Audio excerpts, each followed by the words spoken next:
A red-hot Charleston team comes to Miami to battle a squad who's trying to be a model of consistency.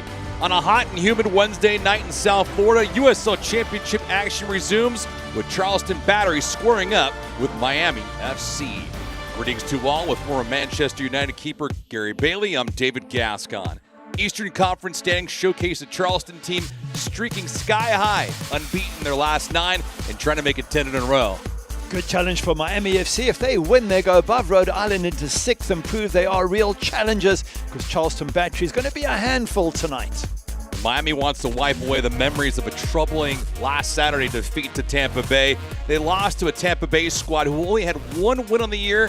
How can they provide a midweek upset? Early lead there, and opportunism by Bonfiglio, and then from set pieces, direct from a corner, Guillon scores. And you think, okay, they've learnt the lesson. They won't let it happen a second time. Well, there was another corner. It got recycled, put back in. Artiaga says, thank you very much. 92nd minute hammer blow there for Miami FC. Bill Hamid has been the glue for Miami this year. Arguably the biggest acquisition during the offseason. Been a calming presence on the pitch for this squad. And he's made some huge saves against Tampa Bay, kept them in the game second half, and was the star of the game in the win away at Rhode Island, the 34-year-old with a ton of MLS experience. And as you say, he's been the star for them so far this season. Charleston Battery continue to line up the scoreboard. At one point this year, they scored 3 or more goals in 5 straight league contests. What's their weakness? I don't know if they have a weakness. I can tell you their strengths. It's Cal Jennings, it's MD Myers, it's Juan David Torres, and a few others who can score goals. Forward MD Myers scored 14 goals last season for Charleston, and this year he hasn't fallen off. It's a sign of his commitment to be a leading man for Charleston. 2 goals in the last 2 matches, a consistent goal scorer, joined 4th in the Golden Boot race with 7 goals. Of course, it's Cal Jennings who leads that, but when you put those 2 together, it's the most formidable front 2 in the entire USL. It's the first of 2 encounters between these Eastern Conference foes. We'll see who can grab 3 points here tonight. Coming up on their side, we'll get you the starting 11 and first touch. It's Miami FC, Charleston Battery coming up next.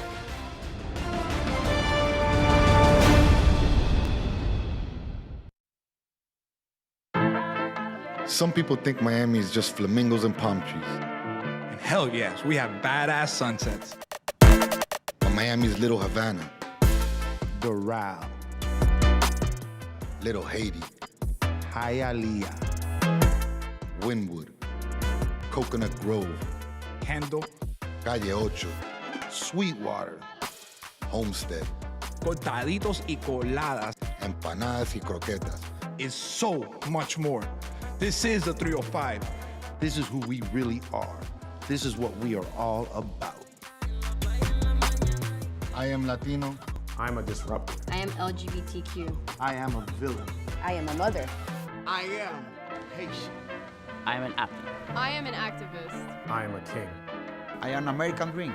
I am the future. I am. I am Miami IFC. FC.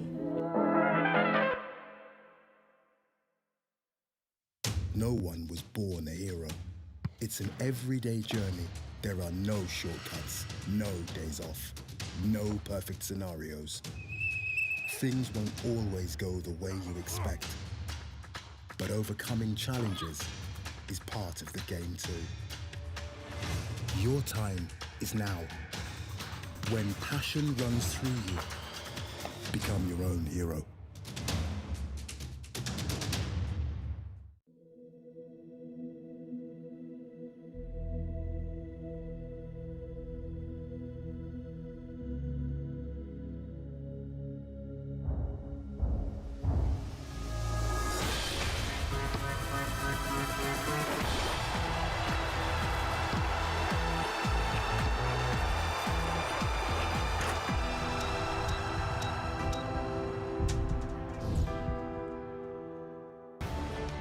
This portion of the broadcast is brought to you by Doral Kia. Drive for less, drive Doral. Bon Bon Boom, suck at something. Macron, become your own hero. And Baptist Health. We're live from South Dade Kia Field at Pitbull Stadium. The starting 11 for Miami FC, led by head coach Gaston Madoni, a 4-2-3-1 with 4 changes across the board. In comes Cardona, Vasquez, Blanco in that number 10 position, and Milano. Out go Matrano, Zarate, Veron, and Celeste. And just keep an eye on number 10, Blanco. He's going to pull the strings and try and feed Francisco Bonfilio up front, who'll be the goal scorer. For Charleston Battery, led by head coach Ben Pierman, 5-4-1. Cal Jennings at the top. He leads the team with 11 goals. Fantastic strike force they have, but they've gone with 5 in the back, and they've brought in Segbers, Archer, and De Santos in that defense. Also Arturo Rodriguez, one of the 4 changes. Into the bench go Blackstock, Edwards, Ikaza, and Chris Allen. They will want width from both Segbers and Husulandri down the flanks, so they can supply that wonderful strike force of theirs. Jennings, Myers, and Torres have combined so far for 21 goals on the year for this Charleston team. 9-2-1. You talked about at the top, you don't know if there's a weakness, but for them, do you feel like they're so top heavy with guys like Jennings, guys like Myers, and guys like Torres? Well, they have 5 at the back today, so they're playing with the 3 center backs. I think they're being very careful defensive-wise so they can deal with Miami's control of the ball, and if they want to try and keep possession, Miami. So, no, I think it's a well-set-up Charleston Battery side, and proof is, if they win, they go joint top with Lou City. Match begins with Charleston Battery on the move already. Jennings and company in the white kits, Miami in the blue and black. Charleston this year with a goal differential of plus 15. For Miami FC, a goal differential of -4. 5 in the back for Charleston, 4 in the back for Miami, but the area of focus will be with the 4 in the back for Miami and Bill Hamid. Can they keep that trio of Jennings, Myers, and also Torres off the scoreboard? They have 1 clean sheet on the year. It was a couple weeks ago in a tough road contest at Rhode Island. They won 1-0, but that's the only clean sheet that they've had in the last year and a half. By the way, Bill Hamid was fantastic that day away at Rhode Island, so they need to protect their goalkeeper a little bit more. They can't expect miracles from him every week. Corbin May, our lead official today. Ricardo Campo, Matthew Rodman, Edson Carvajal, our 4th official. That's the crew today.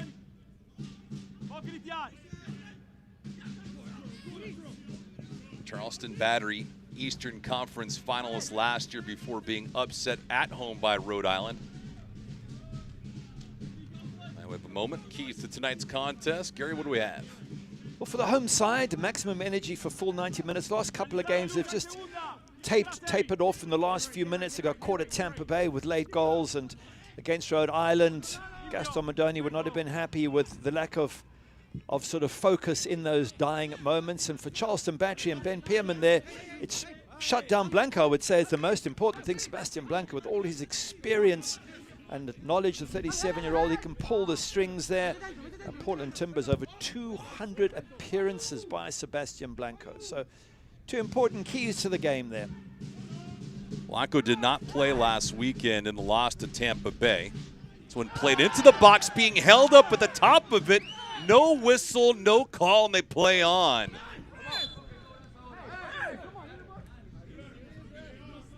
Good little early pressure there from Miami FC. That's what you want to do. Get in the box, ask some questions of the Charleston Battery defenders. There was a tug.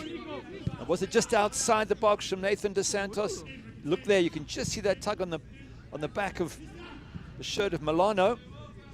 But without VAR, I'm afraid it's very difficult for the officiators to actually see exactly what goes on. Call it the dark arts. And when you tug on a shirt like that, you are taking a big risk, Nathan De Santos. Got away with one there to begin this contest. First break of the match goes to Charleston, regardless of that penalty or that foul occurred outside the 18. It's a prime scoring opportunity for Miami, wiped off the board because our lead official missed that call. Miami 4-6-1 on the year. Troubling defeat to Tampa last week. On the move, Bill Hamid comes out quickly to neutralize it, and he does against MD Myers. Have a look here. This is the tug, and you'll see the shirt. De Santos pulls it. Have a look there at the shirt. There's the tug on that right-hand side. You can see it clearly, and he might have been on the line. So on a different day, that could have been a penalty. Miami has scored 12 goals in the season.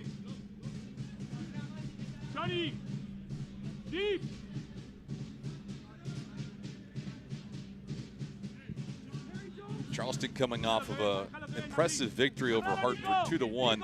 The score wasn't as eye-popping as one might think with an impressive victory, but according to Ben Pierman, the head coach, the team gutted it out. They didn't have their best performance of the year, but they found a way to capture 3 points, which is obviously priority number one. Yeah, he was very, very pleased with that result. And MD Myers hit the post when they were 2-0 up, so it could have been 3. In the end, it was a late goal, 80th minute, that brought Hartford back into it. Maybe a little nervy last 10 minutes. He said what was strange, he said, was we struggled against Hartford, got a result. We were fantastic against Loudoun and pounded them, and only came away with a draw. It's a team right now that has not fared well in Jägermeister Cup action, 0-2. That includes an interesting loss to FC Naples, a team in USL League One. But regardless of all that, it's a club right now that is at the top of the leaderboard in the Eastern Conference. Right now in second position with the 9-2-1 record. This is a team last year that finished the regular season at 17-9-8. They lost their top goal scorer, Nick Marcanic, who scored 30 goals last year. But in the offseason, they pick up Cal Jennings from Tampa Bay. And right now, oh, by the way, he's got 11 goals to pace them. Top of the Golden Boot race, and he alongside MD Myers, the two of them together, almost unstoppable. The best pairing in the USL in terms of goals scored. And then you can add Juan David Torres out wide, getting a few goals. As you said, was it 22 between the three of them? I mean, that is a phenomenal sort of setup up front. And again, credit to Ben Pierman, the way he keeps rebuilding his teams year after year. Dropped out by Bonfilio. Blanco gave it up for a moment. Vasquez, Bonfilio. Sebastian trying to navigate the land. Left-hand side, Blanco pinballed off of him. Controlled for a minute by Mark Segbers, a former Miami FC player. And now controlled by Malloy. Into the 7th minute. Best opportunity of this match so far went to Miami. But Lucas Milano, who was dragged down, was not called by our lead official, just a hair outside the 18-yard box. No whistle, no call. Nothing doing, and that's why this match is scoreless. If you have a look at the shape of Miami now, you'll see a more of a 4-4-2. We put it up as I think a 4-2-3-1 at the beginning. That's how we were given it. But you can see there's a 2 in attack there, which is Sebastian Blanco and Francesco Bonfilio. Saw pass by Blanco, a little hurry-up tactics here, but that ball just had too much run to it, and it goes right back to Charleston.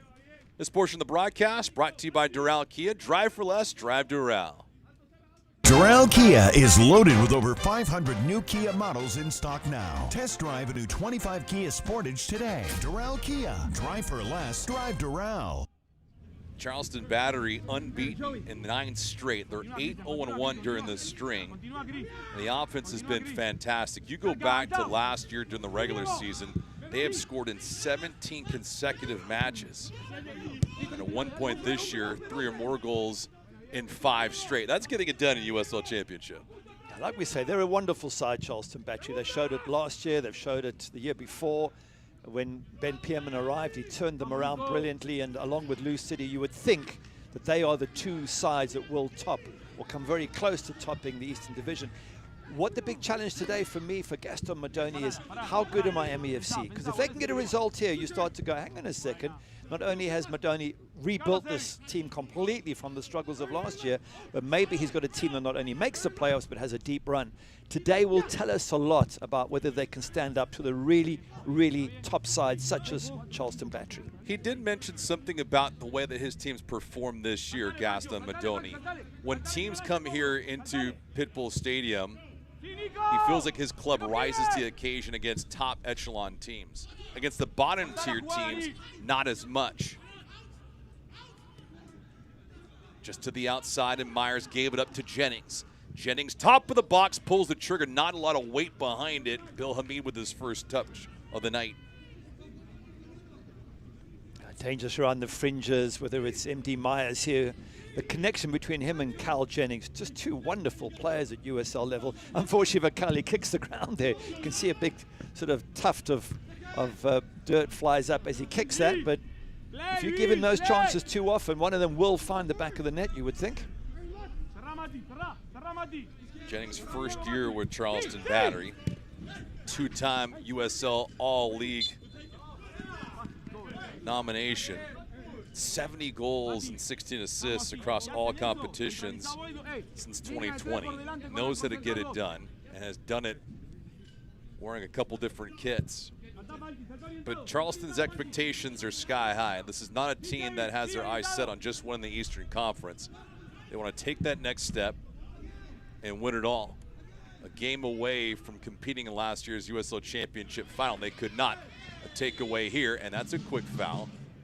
Sebastian Blanco and company in pursuit, trying to put pressure on this five-back, the defensive front for Charleston Battery. Blanco asking for a yellow card there against Leyland Archer for stopping him in a very, very good attacking position. He's using all his knowledge and skills just to put a little bit of pressure on the referee.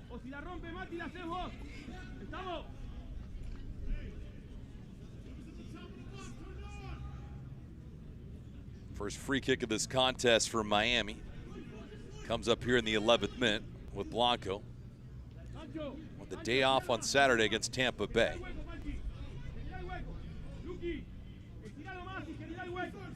Vasquez to the left of Blanco.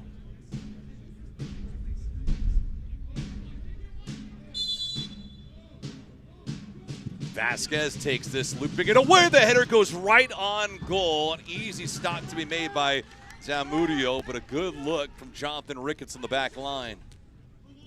Yeah, decent ball in, good header, just couldn't get it either side of Luis Zamudio. Question marks about Charleston's marking. It's one thing if the opponents get a header, but to get a header without any pressure on you, that's a little question mark there that Ben Pearman will not be happy with their defending. And positive there for the Miami fans on that far side of the ground there. A nice little positive move from the home side. Defender Jonathan Ricketts has scored a goal this season. Was during the Jaeger Cup bout against FC Naples. Charleston comes into this contest with the odds makers having them as a decent-sized favorite. Miami has not been a favorite this year at all, despite the fact they have 4 wins, eclipsing their 2024 results. A new look for Gaston Madoni, who's in his first year as head coach of Miami FC. And when we chatted to Gaston, he was saying what he wants is some level of consistency. He said, you know, we get a good game. We were good against Loudoun, then poor against Birmingham, good against Rhode Island, then poor against Tampa Bay. He says they're still learning to play together, which is a fair comment. I mean, he has rebuilt this team completely, whereas Charleston, to be fair, you know, when you have success and you have money, you're able to keep the core players, and year by year they understand what is required. But for Miami, I think they're still learning. Blanco with a drive. That shot fought off. It'll be a corner kick for Miami.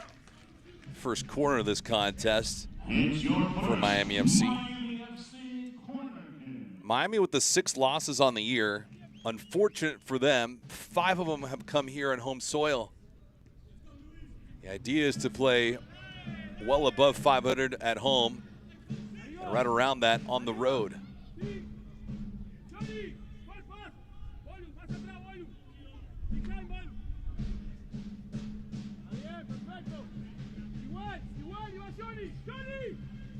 Deep look from Blanco. Ricketts just missed on the header. Bolu Akinyoti had a beat on it, but he was walled off. A little bit of kidology going on at the corner, then they go back and take it. This allows the players maybe to lose their markers. Hard to see what happens here as the ball comes in as to who it goes off. Maybe a Charleston Battery defender, but again, you can't blame the referee or the assistant ref for not spotting that amongst all those legs.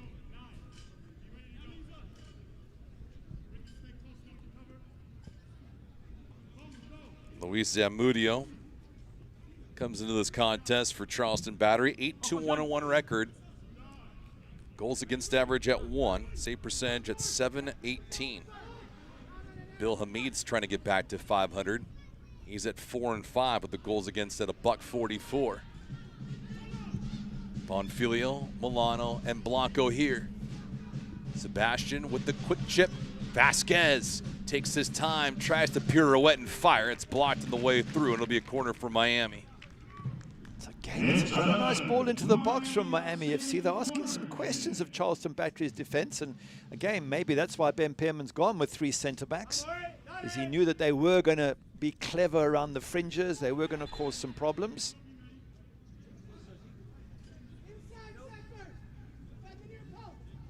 Mulligan here is Corbin Mayer, lead official, did not like the action. Back to work, looping away. That ball just had a little bit too much arc on it. Knutson was there in the vicinity. Vasquez thought about splitting 2 defenders, could not. Ball's picked off. Nice move here. Romero can't get around the corner. Fine job from Landry, though. Good positioning from the big man.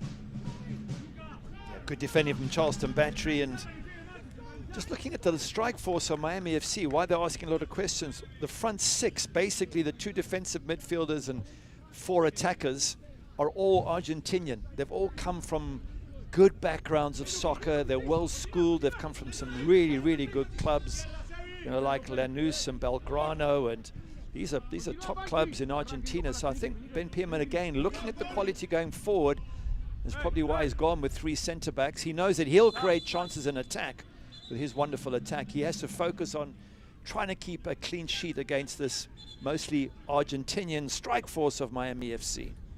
Charleston's playing 3 games in a 7-day span. And with 5 on the defensive side of the deployment tonight, is that a reason why Ben Pearman elects to go so heavy in the back line?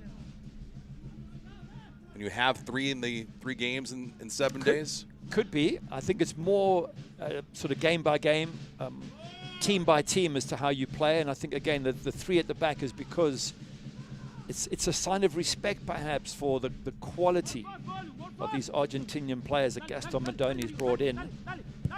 But at the same time, you're right, you do have to watch the minutes on players. You do have to rotate, which is what Madoni did, making 4 changes today. He had a slightly, perhaps, weaker side, you could say, away at Tampa Bay, giving key players such as Vasquez and Blanco a little bit of a rest. Lucas Milano didn't see a lot of activity, came in as a sub in the second half, but not a lot of work, and Tampa Bay found their groove in half number 2 after being completely stymied in the first 45 minutes of play by Miami, who did not concede a single shot on goal in that match. Miami led 1-0 thanks to Francisco Bonfilio's team leading 7th goal of the season, but it was all for naught. Jennings can't make the move. Possession was going to be held by Tampa Bay. Just on that point, they did so well, as you said, against Tampa Bay first half. And then what do they do at the end? They lose concentration, and direct header from a corner. Just a little bit of a follow through there from Cal Jennings. Nothing nasty, but he goes for the ball and just catches him on the shins there. But you concede direct from a corner, that annoys you defensively. And then, 15 minutes later, the match is seconds away or minutes away from being over. It's a recycled corner and another header, this time from Arteaga. That would have driven Gaston Madoni mad. And the defense, because you hate to lose from conceding from 2 set pieces. Long ball here from Hamid Bonfilio. Trying to weave his way around some trouble. Bonfilio had that ball go off of him and back to Charleston.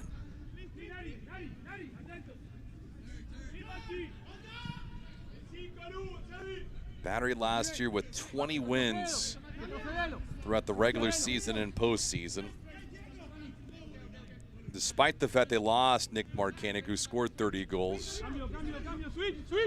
MD Myers chipped in with 14. Impressive showing for him, and he's picked up where he left off in 2024. Charleston Battery spreading the wealth, though. They have 7 different goal scorers on the year. Despite the fact that Jennings has 11, they can definitely create opportunities all across the pitch. 19th minute, and no score here.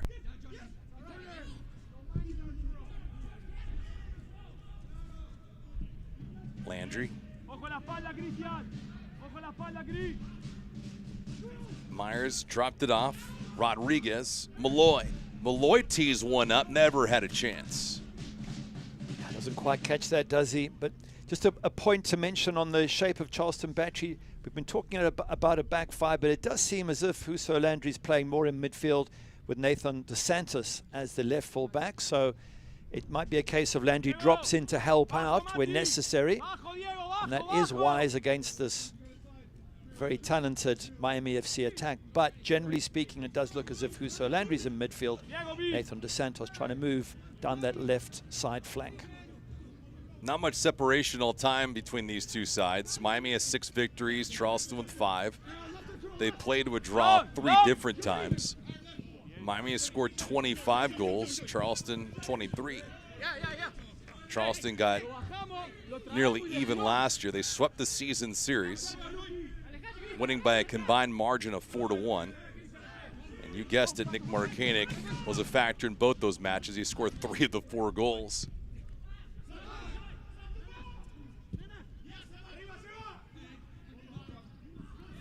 Milano on the intercept. Milano with some open space. Didn't know what to do with it and gave it away.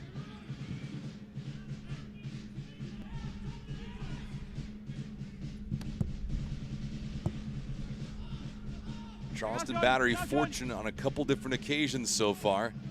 Miami unable to be opportunistic and convert. Bolo Akinyori doing well there. He's got some pace for a big man. A little bit too quick for MD Myers.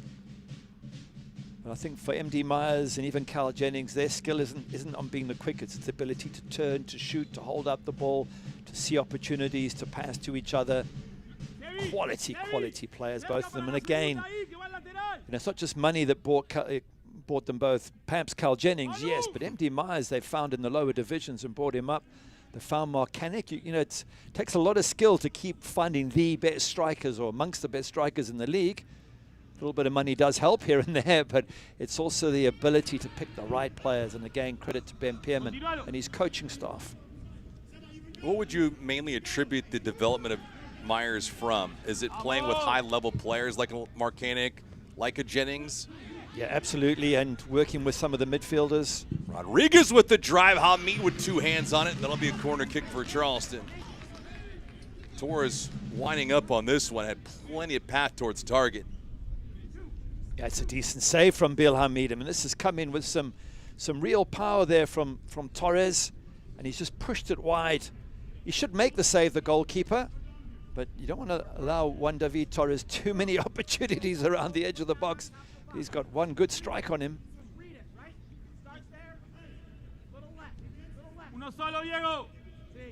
Torres will take this corner for Charleston. 22nd minute.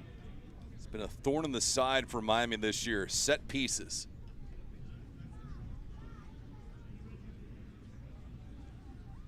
Torres lofts this ball up towards the back post, awfully close. Bill Hamid fortunate there. He was out of position.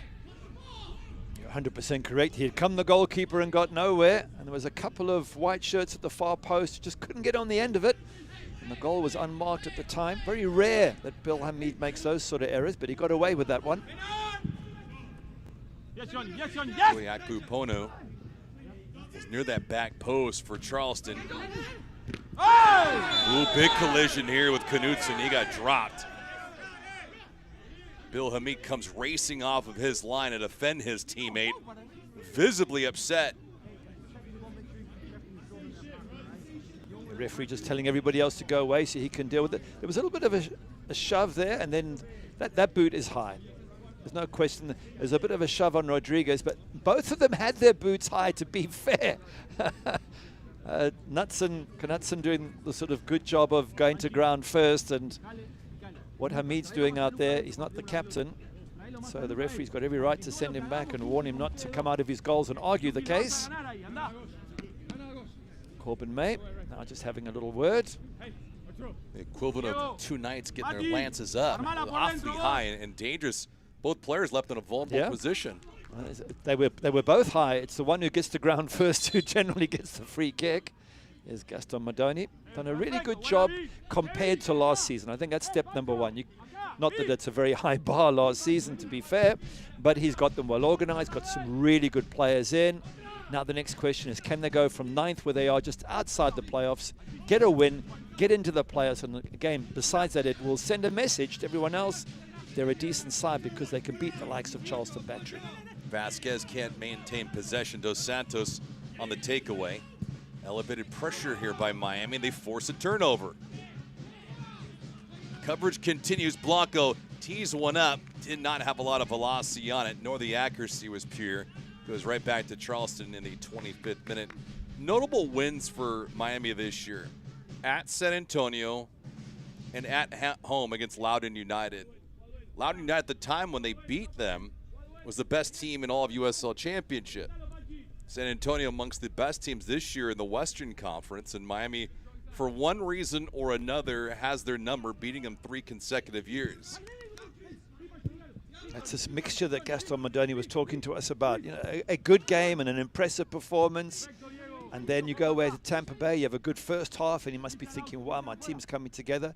Switch off on 2 set pieces, lose 2-1, and you're back out of the playoff positions. Dos Santos lofted into the box. Nobody around in white for Charleston. Vasquez feeling a little bit of heat. Stays with Miami. The losses on the year, Charleston opened up being defeated by Lou City. That match was at home, and they got beat by North Carolina. A little bit of a head scratcher, 2-1, but they've recovered nicely. Outside the loss to FC Naples in the Jaeger Cup, they've been a strong team every step of the way. Unbeaten in 9 straight. What, eight of those are wins? Yeah, 8-0-1. That's not bad. Quick math, 24 points and counting.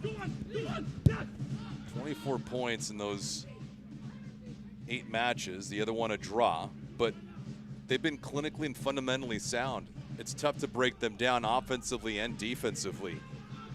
And that one draw was Loudoun, as the goalkeeper just sees it over the line. That one draw was Loudoun away, which never an easy match. 28 goals scored. The next one behind them, I think, is 23. So, yeah, they're looking fantastic. Interesting when we asked Ben Pearman about that, he said, compared to last year, said, you know, how do you feel about your team this year compared to last? He said, better in attack, creating more chances anyway. He said, but just maybe not as tight in defense. He said, that's what we've got to work on. So that's the aim for Charleston Battery here is not so much more goals as keeping it tighter in defense. Jennings on the hustle, trying to turn the corner and navigate. He'll break it off for Malloy. Torres.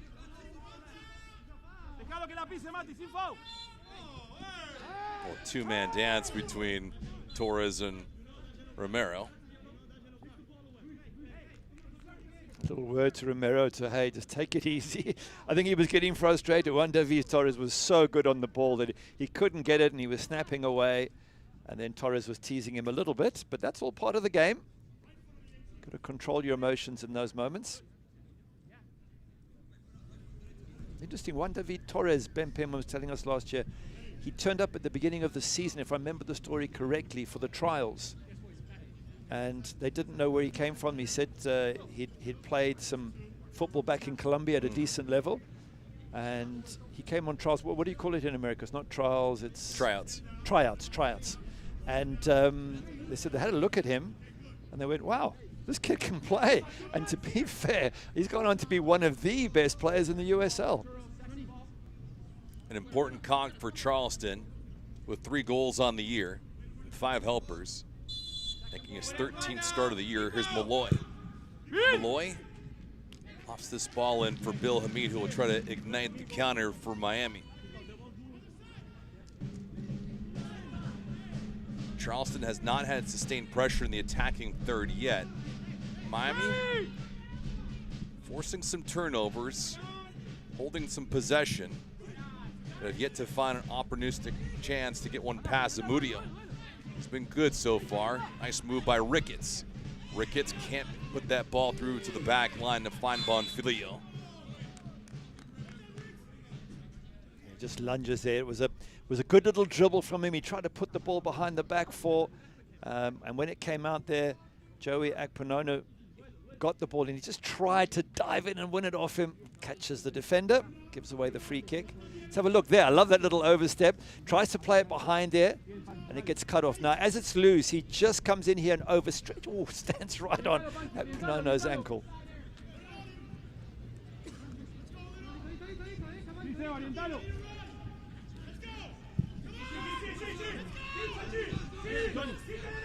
Delicate moment for Charleston. Played into a turnover by Miami. Vasquez, maybe getting a little too far ahead of himself.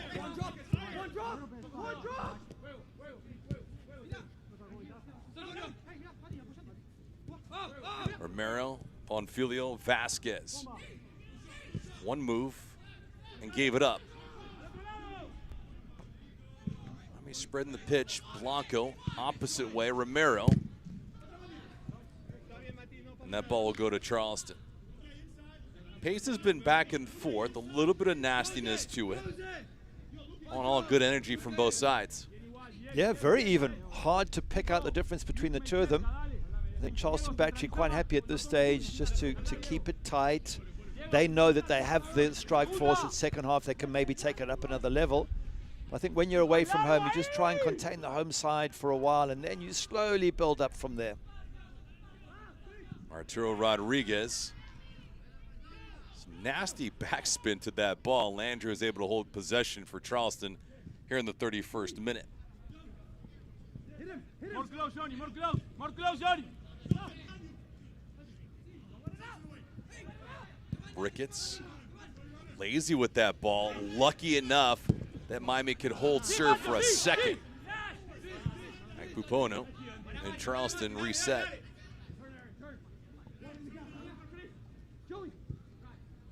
After tonight, Charleston will be back home on Saturday. We'll take on Phoenix Rising. Miami FC will jump on a bird and head to the Motor City. They'll have a date with Detroit City on June the 21st. Mercado. Bonfilio and Milano were asking for delivery near the top of the box. Harsh tackle there by Malloy. Blanco is down in some agony. And our first booking of this contest will go to Malloy in the 32nd minute, and he has a considerable gripe with our lead official. Blanco's a master at maximizing every situation. Let's just see how bad the contact is. Watch the arms of Malloy. Was there a little bit of a shove out? He certainly makes it seem really bad. Let's have a look from this angle. There's a little bit of a push, to be fair. But Blanco rolls over and over, gets his opposition booked, and now Malloy's got to be careful. First booking of this contest for either side. Second prime opportunity from a set piece for Miami.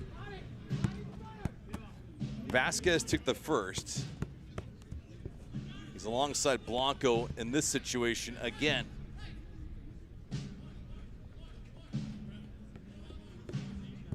Six in or near the 18 for Miami FC.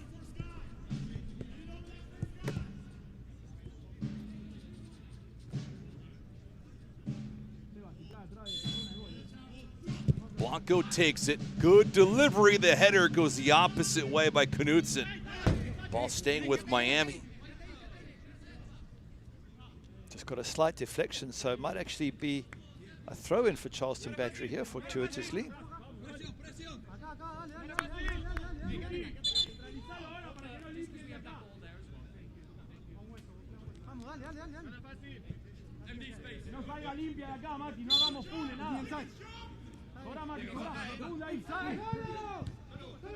Another giveaway. Romero holding off against Malloy. Maybe a common foul. Malloy's asking for more than just that. Well, it's a fair question. I mean, if Arturo Rodriguez falls to the floor and rolls over and over, then it should be a yellow card. And Oren Malloy's saying exactly the same as what I did. I put out a hand. Why is one a yellow card and the other not? And I think it's because Rodriguez doesn't make an issue about it. And again, it gets into this whole discussion of, are you a better professional if you roll over and die and twist and turn or not? Some people will say you shouldn't maximize it. Others will say, well, why not? You want to get people booked. It's a debate that will go on and on between the various soccer cultures and thoughts, but there's a good example of the same thing happening for me, and one player doesn't react and one does. Malloy and Bonfilio jostling for position. Blanco on the intercept. Is it way through? Crossing attempt, nobody around. This one gets right back to Zamudio. While we have a moment, the USL on ESPN2 watched on June 25th as two teams rise to battle it out on the field. The surging Indy 11 takes on Tampa Bay Rowdies, working hard to turn around their season. Wednesday, June 25th at 7 p.m. Eastern on ESPN2.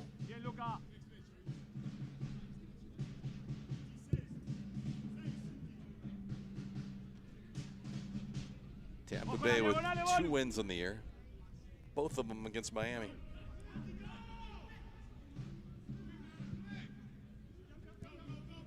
'35th minute. We'll have the Macron halftime report once we've hit the end of the opening half. Gary and myself will have stats, we'll have highlights, some news and notes. Take a look at an abbreviated out-of-town scoreboard, and then see what's also on the menu come the weekend.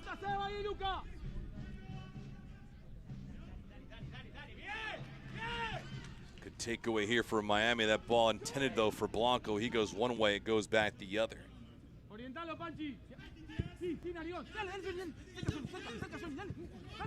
Shots right now favoring Miami, 5-3. They have 1 on target, 2 for Charleston.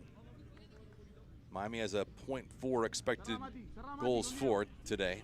Charleston, .14.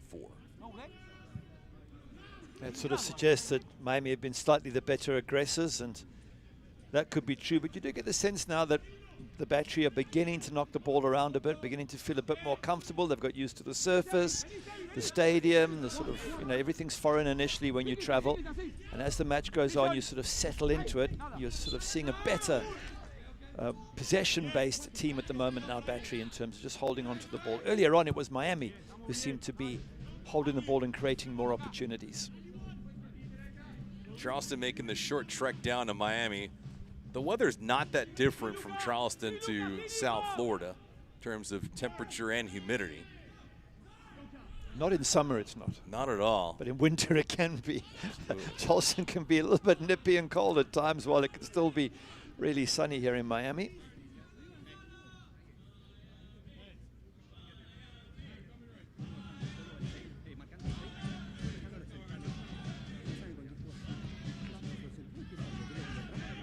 Not called upon. A couple guys for Charleston, Cal Jennings and MD Myers.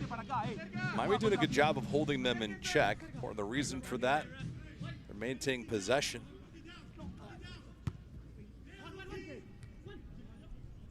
Torres looking for Myers, played away.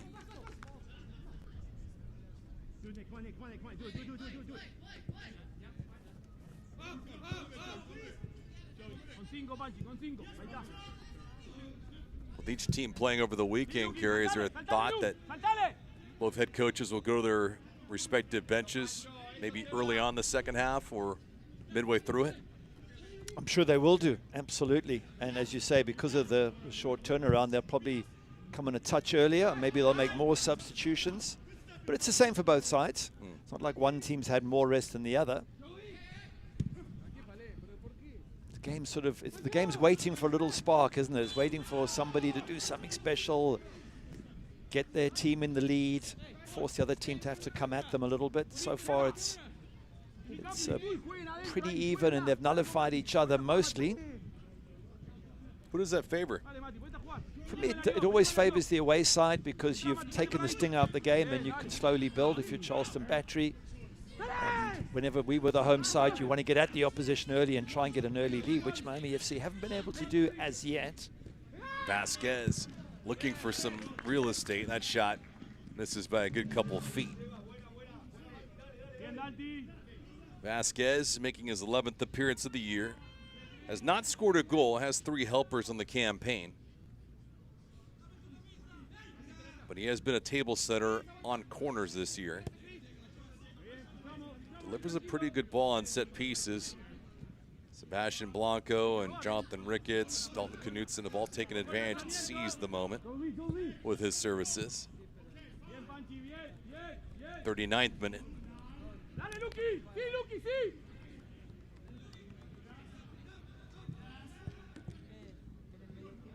Lazy ball picked off. Akinyoti here. Bolu trying to hold his footing against Cal Jennings. Bolu Akinyoti receiving high praise from his head coach Gaston Madoni last week, saying he's the MVP of this team. Probably put him anywhere on this pitch and he'll have an instant impact. His ability to read the game and also to recover when mistakes are made.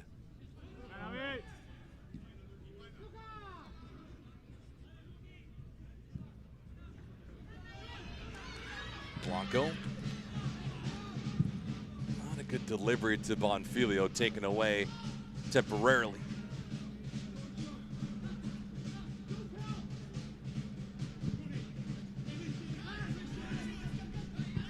One turnover deserves another.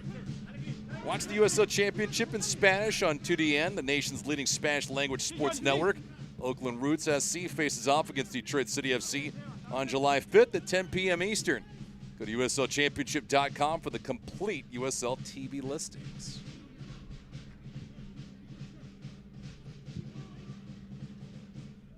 Sweet ball. Myers on the outside. Takes the shot. Bill Hamid with a fine stop. Dangerous moment for Charleston Battery, who've been sleepwalking offensively. Bill Hamid strong here. Another fantastic save from Bill Hamid. He's hit that hard, MD Myers, from what, all of 15 yards. And he puts out that right boot and makes a fantastic and vitally important save. And he hasn't had much to do. It shows you the value of a goalkeeper like Bill Hamid, which Gaston Madoni reckons. He says he's in the top 3 in the USL. I certainly wouldn't argue against that. Malloy on the corner. Well struck. Bill Hamid snatches it from the heavens. And that's Charleston Battery. As you say, nothing happening. Suddenly a clever little flick. MD Myers is through. He's in the box and so nearly scores, but for a vital, vital save. And that's the quality that Charleston Battery have up front. That's why I don't think they're too worried about 0-0. They know their front 3 or front 4 will create plenty more chances before this match is over.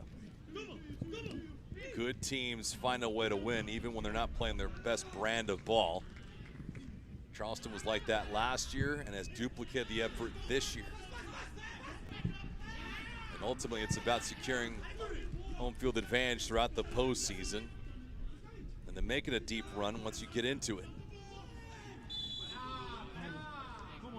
Rodriguez got dropped. Yeah, just got a bit of a shove in the back there. It's a little bit physical from Miami FC. Nothing bad in any way, but they're certainly letting Charleston Battery players know that they're around. Rodriguez trying to pick up where he left off last year. The 26-year-old had 3 goals and 6 helpers. This year a goal and a couple assists. Torres and Malloy near this placement in the 43rd minute. We'll keep an eye on our 4th official to see how much stoppage time, if any, we'll get. Mati, cambia con Johnny, Johnny.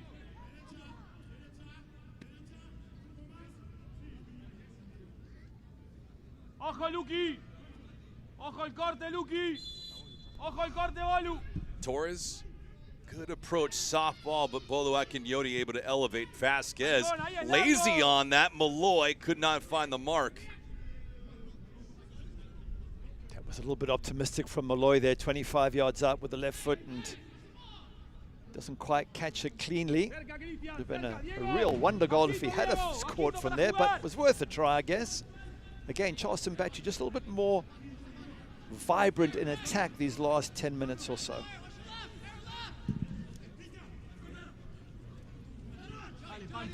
Not facing the same Miami team that they fought off last year twice.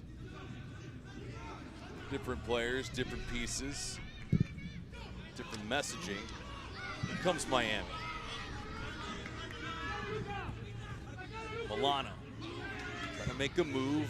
Bonfilio with some open real estate toe taps that one towards target. Zamudio, easy stop for him. He did well, Bonfilio. As it came to him, he just opened up his body, subtle touch, set it all up for a right foot shot. But fortunately for Charleston Battery, the defenders were there first, and Bill Hamid was there first on his side. Sneaky ball nearly found Jennings on a clean break. Jennings with 11 goals on the year, 5 of them from the spot.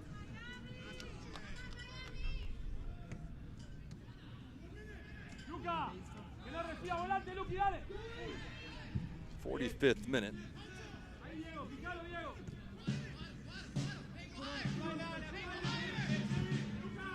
Shots 7-5 in favor of Miami.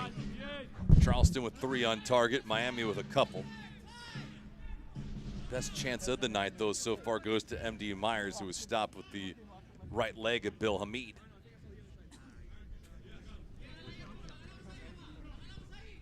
Just going to try and box him in the corner there, Charleston Battery, get as many white shirts into that area as possible. If they can get turnover ball there, they're right on the edge of the Bill Hamid's box. Ricketts, a decent throw-in. Knudsen, Kuponu. On the left-hand side, Dos Santos. Rodriguez trying to put that through Romero, but it's going to go right back to Charleston Battery here on a free kick. Good trip to gain Arturo Rodriguez. He's getting banged about in this first half. No time from our 4th official.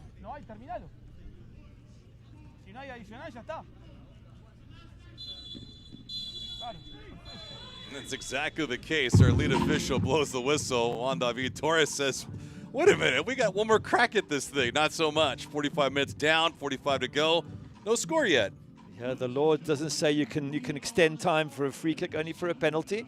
So, and I think that's what the referee's explaining. Very even first half. Bill Hamid, fantastic and vital save. Maybe that would suggest that Charleston Battery, if anyone, should be in the lead. But they both had chances.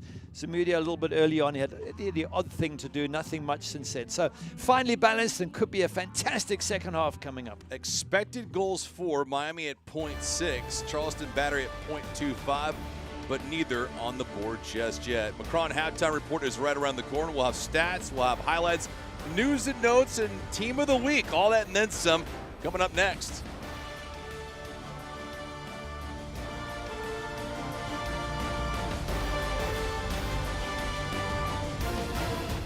The Magic City, sparked by Julia Tuttle's vision and Henry Flagler's railroad expansion.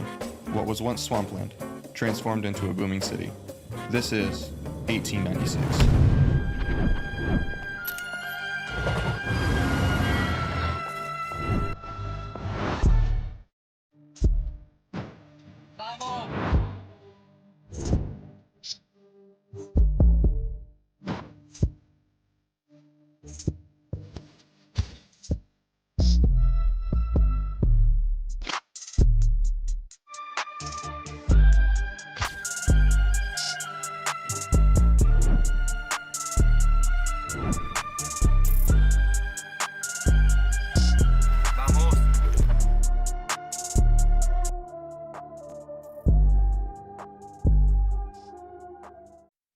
No one was born a hero. It's an everyday journey. There are no shortcuts, no days off, no perfect scenarios. Things won't always go the way you expect. But overcoming challenges is part of the game too. Your time is now. When passion runs through you, become your own hero.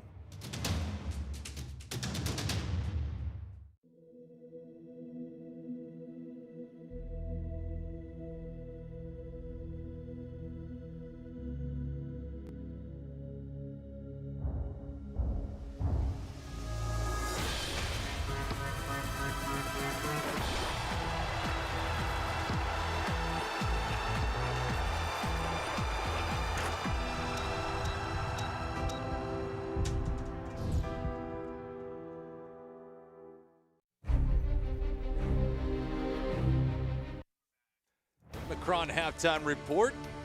Barry Bailey, David Gascon from South Florida on a picturesque Wednesday night. Miami FC and Charleston Battery, nothing doing just yet after 45. Take a look at the upcoming schedule for Miami. Does not get any easier than this. However, they'll dip their toes back into the Jägermeister Cup right now where they sit unbeaten.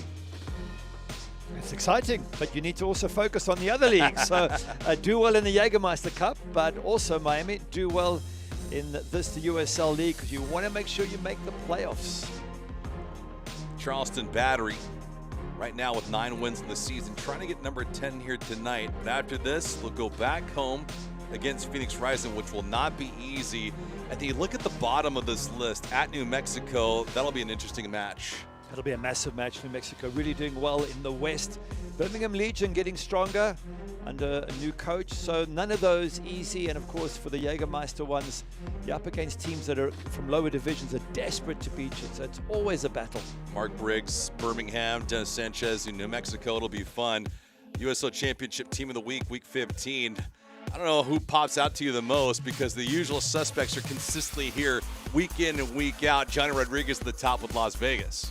Well, to pick out Husso Landry, because we're doing that match today, and he has so far done a decent job in midfield. But you're right. I mean, these are all quality players. Patrick Rakowski in goals for Phoenix Rising has been really, really good. And of course, Lou City, Taylor Davila in midfield, just controlling. And maybe the pick of them all, Abu Kura for Loudon. I think that player, I think he's only 20 years of age. He's going to move on to bigger and better things, you would think, in the years ahead. Congratulations to the winners this week.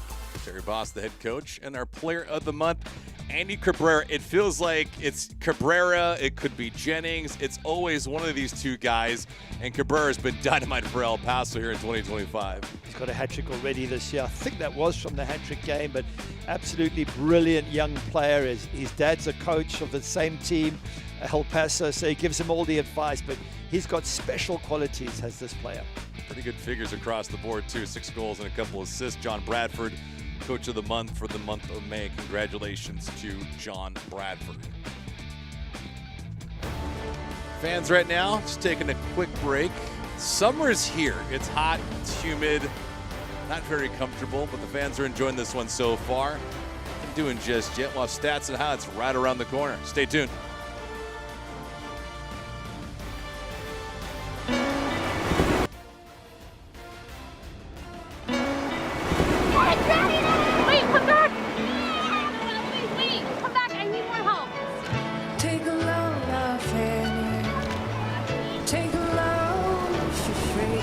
Today we went to the beach, and it was totally worth it. Stay 3 nights this summer at Best Western and get $50 off a future stay.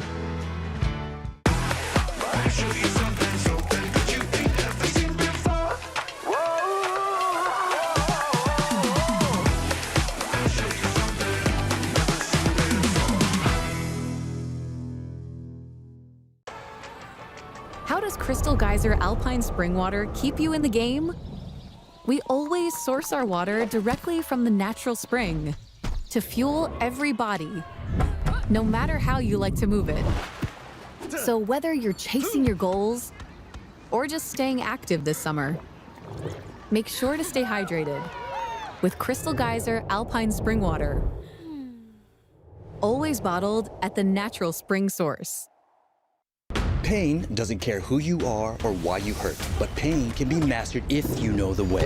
Focus! Fight back with Tiger Balm's legendary herbal power. Whatever it takes. Trusted for over 100 years. Tiger Balm's proven herbal blend tames pain with the strength and speed of the tiger so that you can rise above pain. Let's make a Karate Kid. And get back to living. This is the way of the tiger.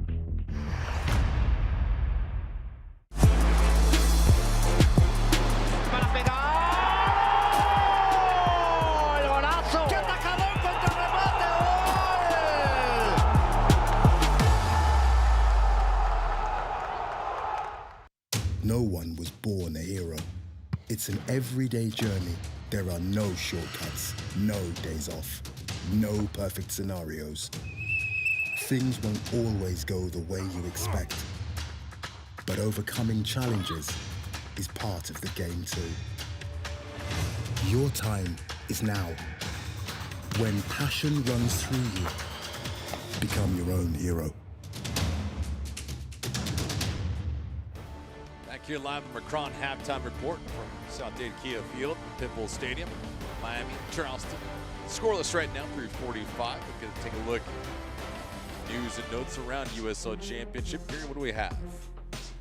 Well, USLC Expansion Club, Atletico Dallas, will kick off the inaugural season. Looking forward to that, playing out of the Cotton Bowl Stadium. That's a nice stadium to play out of. Seen a few football teams play there. And then the villains, Aston Villa and Eintracht Frankfurt, will be part of that Louisville City, which they do every single year. They've certainly done that the last couple of years, but normally it's just one German club, Eintracht Frankfurt. Now Aston Villa joined as well. So it gives the locals a chance to go and see some Premier League and Bundesliga players. It's pretty nice. Lucy, speaking of them, unbeaten in their last 19 matches dating back to 2024. 4 games from equaling the league record. It just, I don't know what surprises me anymore from that organization. They are a model of consistency on an annual basis. Take a look at the Week 16 schedule tonight. Birmingham Legion, Sacramento, midweek affair. And then we get into the weekend, North Carolina, Lou City, Miami back on their horse against Detroit. Yeah, and Hartford host Loudon. Loudon have been doing great. Hartford really struggling, so a chance for Hartford maybe to grab some points. In Las Vegas Lights, they're away at Indy. Las Vegas have got rid of their coach, and now they're hoping that their season will turn around for the good, which it has. Their last match was their first win in 6.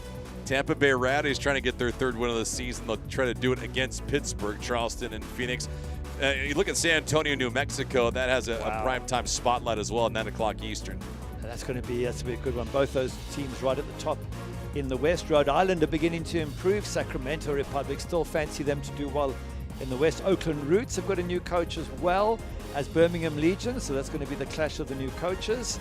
Monterey Bay started off so well, as did El Paso, and both of them have tailed off last few weeks, so we'll see how that one goes down on the bottom right-hand side of your screen. The ebbs and flows of a long season, 34 games from start to finish, and then potentially some postseason. We got highlights, we got stats, we got some stuff around the corner, including a second half. Don't go anywhere. No score between Miami and Charleston.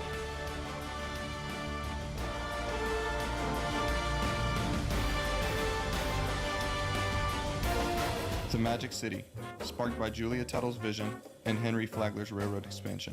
What was once swampland, transformed into a booming city. This is 1896.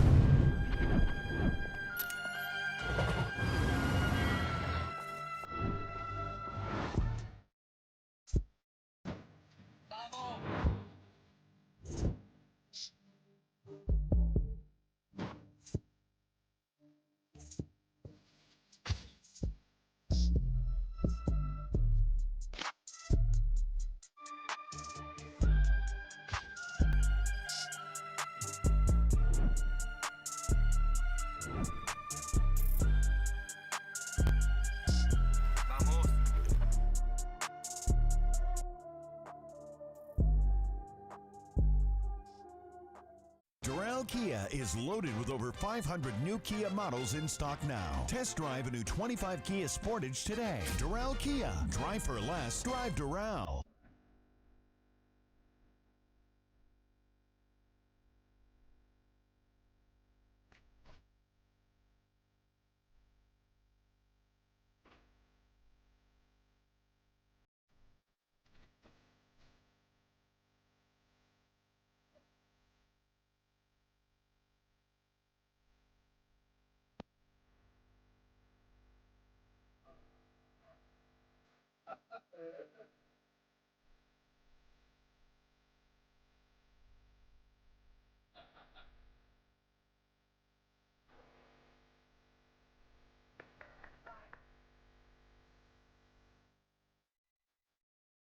Doral Kia is loaded with over 500 new Kia models in stock now. Test drive a new 25 Kia Sportage today. Doral Kia. Drive for less. Drive Doral.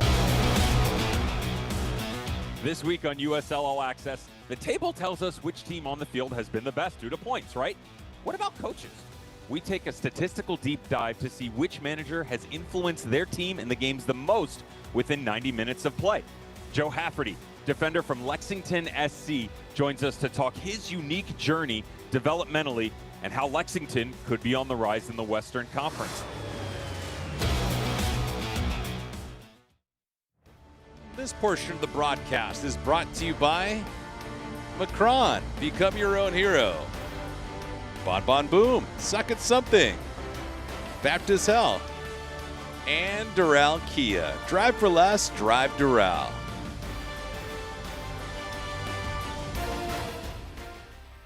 First half highlights in this thing, Charleston and Miami. Nothing doing just yet, but quality chances on both sides. Yeah, once you allow Cal Jennings into the box and has possession of the ball, problems, but he doesn't quite catch this one.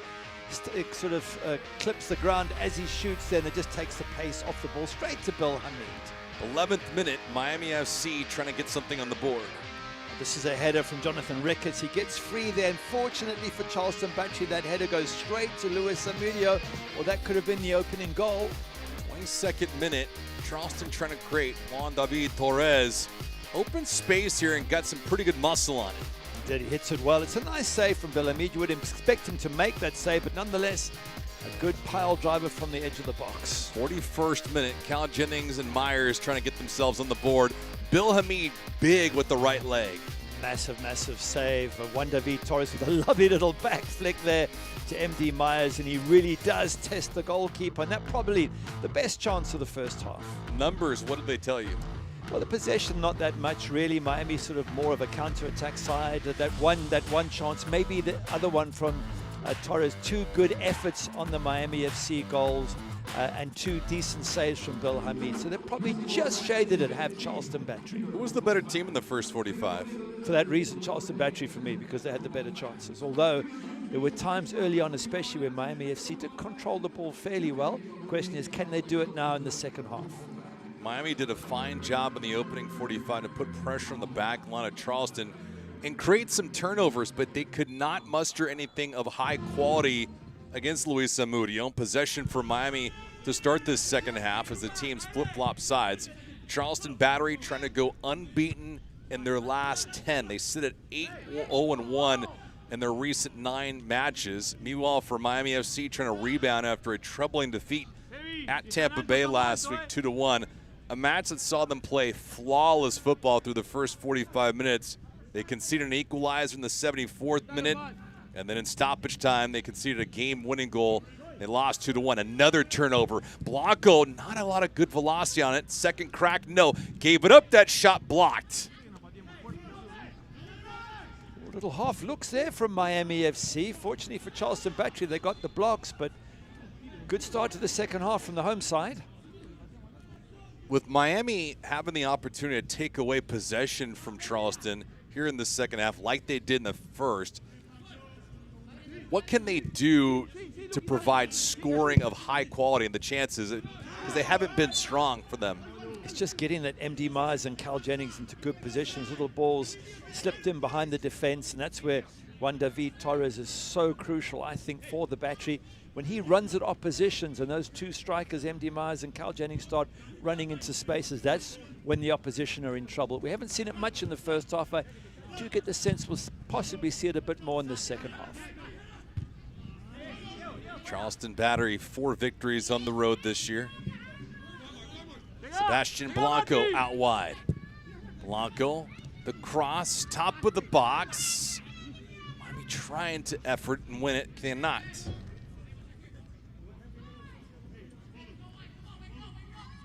Sign of quality is the ability to win on the road and take points. Charleston has done that. Turning around the court, Bonfilio could not maintain possession. Charleston escapes for the time being. This portion of the broadcast brought to you by Doral Kia. Doral Kia is loaded with over 500 new Kia models in stock now. Test drive a new 25 Kia Sportage today. Doral Kia. Drive for less. Drive Doral. Miami and Charleston playing in their first of 2 encounters during the regular season. Charleston swept the season series last year. Miami owns the all-time advantage, 6 wins to 5 losses and 3 draws.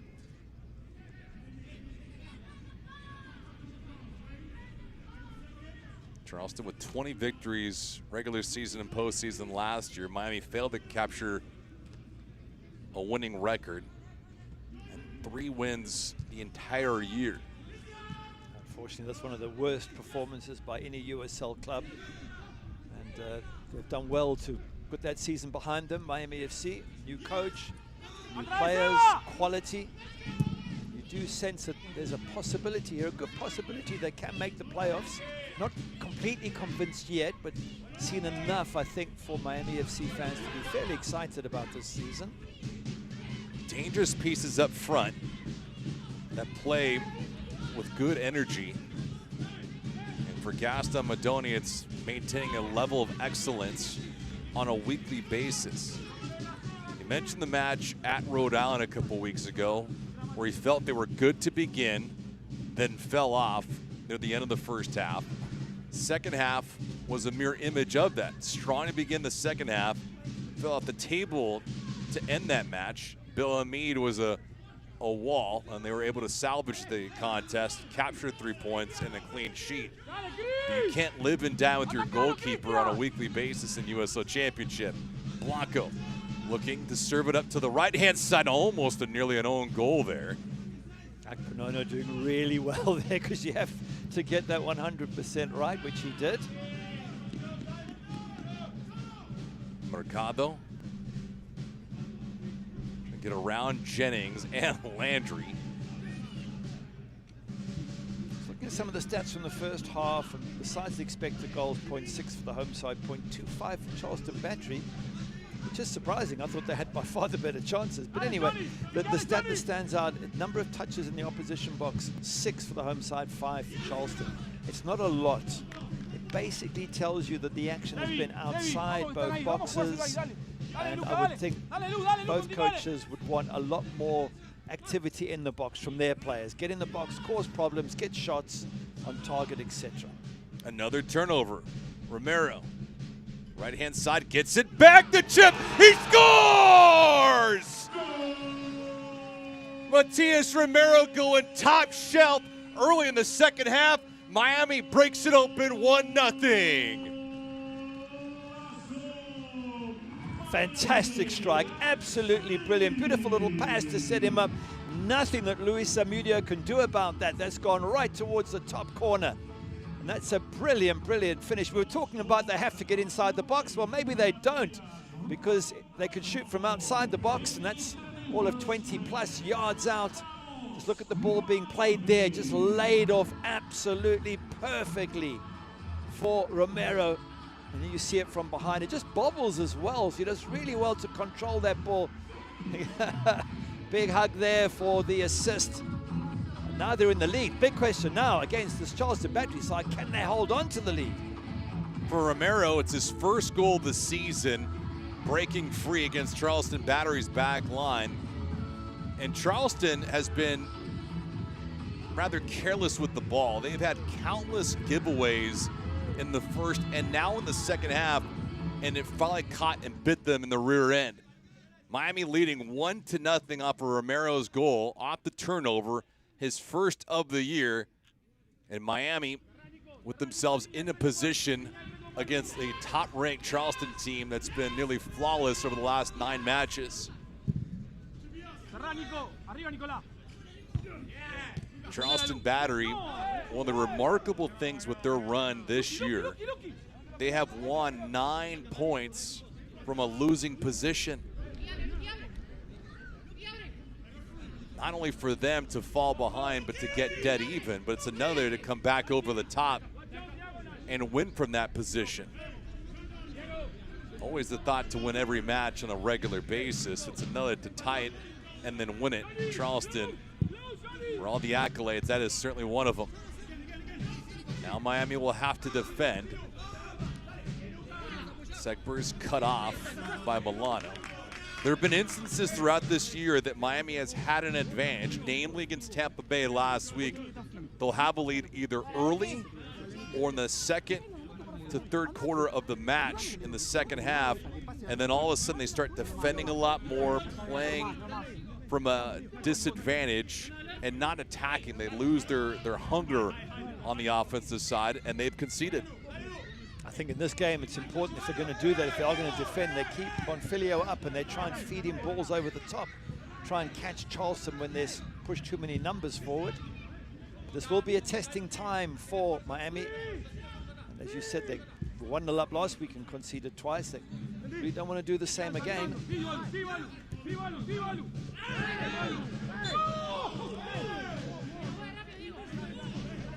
By the way, shout out to Blanco there. I think it was him who had the assist. Just played that ball in absolutely perfect for Romero to bend it into the top corner.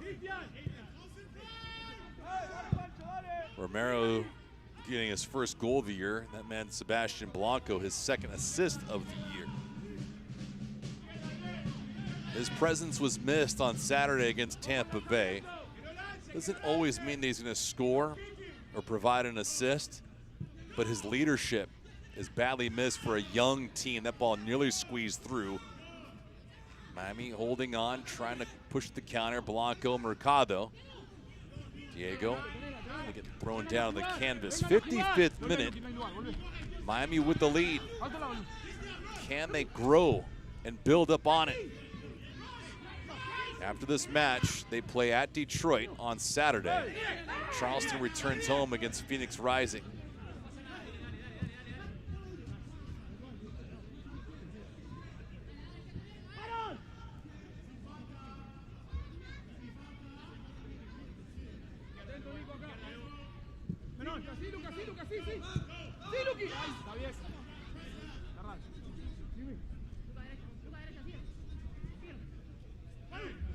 Archer. Quiet today. Segber's outside. Landry. Landry couldn't get to it. Bello Akinyoti, good recovery. Possession does stay with Charleston.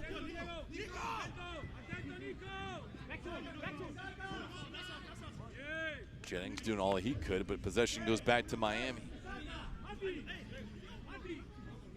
There's no panic for Charleston at this stage, but they do have options on the bench if they want. Jackson Conway, he's a goal scorer, but to be fair, with MD Myers, Cal Jennings, and Juan David Torres, it might not be an attack that they need help. Perhaps Chris Allen in midfield, he gets stuck in. Maybe bring him on and take Arturo Rodriguez off and just try and just win more possession in midfield. That could be an option as well for Ben Pierman. Good ball between Blanco and Milano. Milano back to Blanco. Blanco tees one up, tries to go upstairs against Zamudio. A little bit too tall. Good counter-attack football, and that's what we were talking about a minute or two ago. If Miami spend most of their time defending, when they do get the opportunity to break forward, and they want to get a shot at least on target. That one just over from Blanco. Another takeaway. Nice job by Cardona to intercept. Milano has to work the opposite side of the pitch. Right back to Rodriguez. The chances offensively for Charleston have been seldom.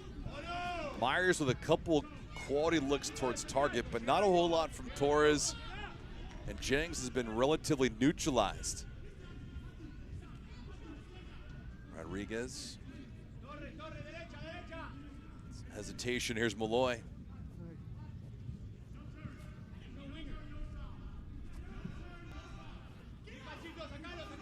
They're dropping very deep, Miami. They either in this mid-block where they are now, or if they get pushed enough, they go into a low block. Very, very difficult to break down. To your point, they can defend like that, but when they get the ball, they must try and put Charleston Battery under pressure. Jennings trying to work against Bolo Akinyoti, goes between his legs, nice move. Jennings gave it up. Torres lines one up, a one-hopper, easily seized by Bill Hamid. Select is proud to be the official match ball supplier of the USL Championship, from the Academy to the big leagues. Select is there every step of the way. Visit us.select-sport.com for the latest Select products, specials, and more. Select, player's choice. We just saw Cal Jennings getting in the box there and causing Akinyoti a few problems. If they start getting bodies forward now, Charleston Battery, that's going to be the difficulty for Miami FC. There's going to be a shot, a goal, a penalty, or something if you allow Charleston Battery to get in your box too often. And that's why when they do get the ball, Miami FC, they want to try and get that second goal, at least keep some attacking threat up front. Charleston has not put Miami's defense in vulnerable positions throughout this entire match. Does that surprise you at all? Well, they've had a couple of chances. I mean, Bill Hamid made 2 good saves. And to be fair, the one save just before half-time, that really should have hit the back of the net. But yes, they haven't put them under a lot of pressure as yet. Referee just warning, because this is when the time-wasting tactics will start. But yeah, I have expected a bit more from the likes of Cal Jennings and MD Myers, and it might still come. 59th minute. Vasquez, who has it. I'm with the player down. Blanco working the opposite side of the pitch. Ricketts. Romero scored the lone goal a couple of minutes ago. Got an injured player for Miami down the deck. Looks to be Francisco Bonfiglio. A couple of bodies sort of collided and went over on top of each other, and I think one fell on top of the other. Oh yeah, it's the weight of Leland Archer over his stomach that I think knocked the wind out. Have a look at big number 5 go whoom. All that weight on Bonfiglio. Chance for the players to get a little bit of hydration here in very humid and hot Miami. Segber's 3rd year in Charleston. Spent some time with Miami FC.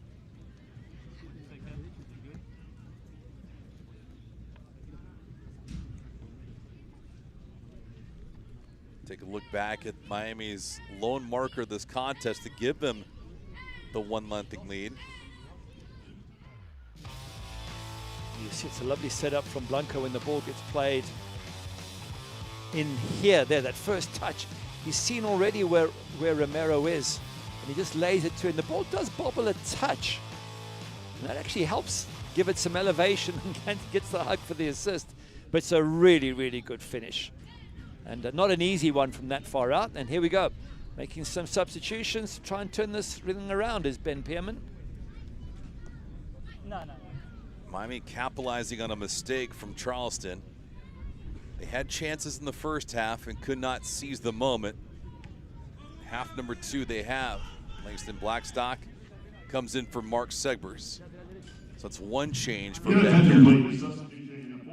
Nathan Dos Santos will depart. Chris Allen will come in for him. So 2 changes so far for Ben Pearman. Nothing yet for Gaston Madoni. He nearly got away with it on Saturday. 4 changes amongst the starting 11 for Miami tonight. Lucas Milano, Sebastian Blanco did not play, and according to Gaston Madoni, if it was a final regular season match, they both would have played and started. But Gaston could not pull away with 3 points, let alone 1. And tonight, we'll see how long he goes with his regulars before their tanks are empty. 62nd minute here from South Florida. Temperatures at kickoff right around 86 degrees, and it was humid, and it still is, 66, 67%. No threats of rain or anything of that nature, but all in all, the wear and tear. Chris Allen's come into midfield alongside his buddy Aaron Malloy. Those two always a very good defensive midfield combination. And it looks like Langston Blackstock's gone to left back and Luso Landry at right back. So flat back four at the moment for Charleston Battery. And that's with those two in midfield, Allen and Malloy, it allows everybody else to go bombing forward. And I think that's the idea here, is that they're letting loose MD Myers, Cal Jennings, Juan David Torres, and saying just run at the defense, see what you can do. Let's start to test Bill Hamid a bit more. Keepers had 2 good saves first half. Now they want to really work him in the second half. Cardona elevates this ball, some pretty heavy contact. Bonfiglio giving it right back. So again, if that is an elbow or a push in the face, is that not exactly what happened to Aaron Malloy first half that picked up a yellow? Again, maybe it's not, maybe it's incidental contact, maybe he felt the one with Aaron Malloy was done on purpose. It's, you know, referee's got to make those decisions, but you do feel from a Charleston Battery point of view that they're looking for some consistency here. Apanonu got back to his toes. Bonfiglio with no booking. Zamudio having to hurry up with it. Quick touch, Torres. Jennings, ball never got to him. Torres going to try his luck again. Can't elude two defenders for Miami. Sweet play. Left side, Milano with some open space. He created it, and here he goes. Milano with one step, cannot maintain possession.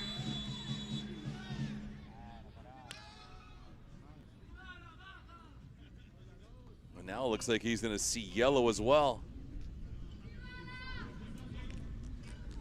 I think the referee just deciding that he's had enough of Miami not getting a yellow card. There's a lunge there. It's not a bad tackle, but it is a lunge when you miss the ball. The danger element quite high, and referee deciding that one needs to go in the book. So one yellow card each now.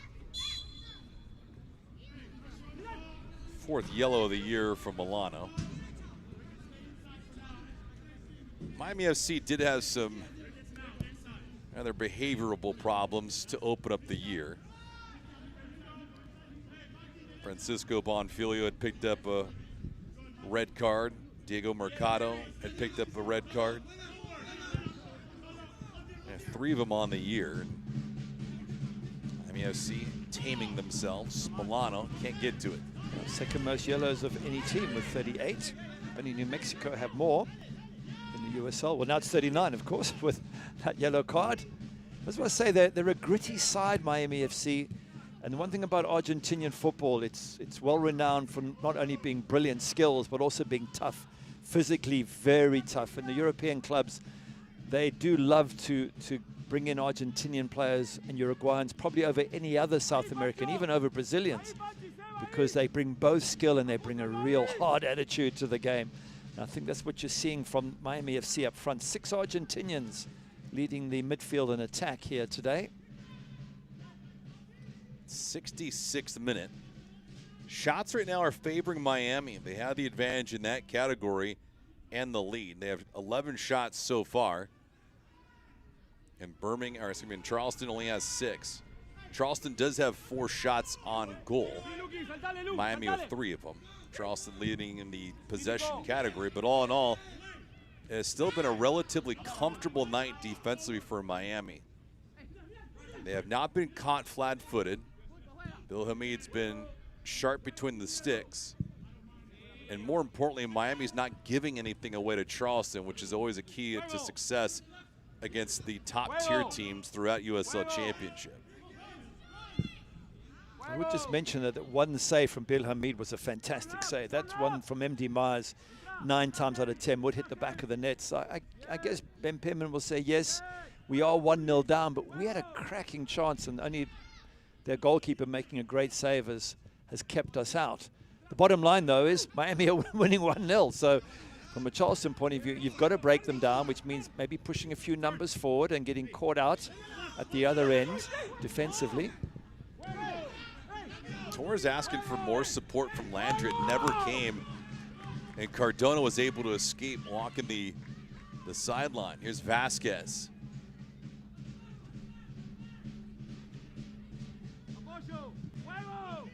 If Miami can win tonight, it'll be their 5th win of the season. That'll move them up to 16 points.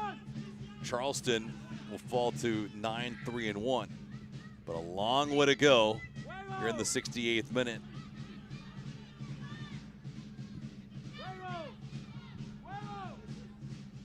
And if they were to win, it would continue this win-loss sequence that they've been on for a while. They lost the last one, they won the one before that in the league, they lost the one before that, they won the one before that against Loudoun, they drew before that against Monterrey. It has been topsy-turvy. Long ball here for Bonfiglio, who's onside. Francisco tries to make a move by jamming on the brakes, but the shot's blocked. Could he have gone and kept going and hit it with his left foot? It was opening up on his left, and he decided he had to cut back in on his right. Opportunity lost. Change here for Charleston. Arturo Rodriguez will depart. Now number 5, William Archer. In 34, Michael Edwards. Michael Edwards will come in. Emilio Icaza also comes in. Icaza has yet to score a goal this year for Charleston. So it's now 4 changes. Corner here for Miami. Bending away, Bolo Akinyoti, the header, just screams over the net of Zamudio. Knudsen and Bolo Akinyoti, both their defenders for Miami FC, trying to get on the board. And this is exactly what Miami FC want, just to get the second goal if they can. So close from a set piece. They want to create these opportunities and hope that one hits the back of the net and they get a little bit of cushion, because they know that if they don't, chances are Charleston Battery will create chances and opportunities in the dying moments. So they really want to get that second goal and relax a little bit.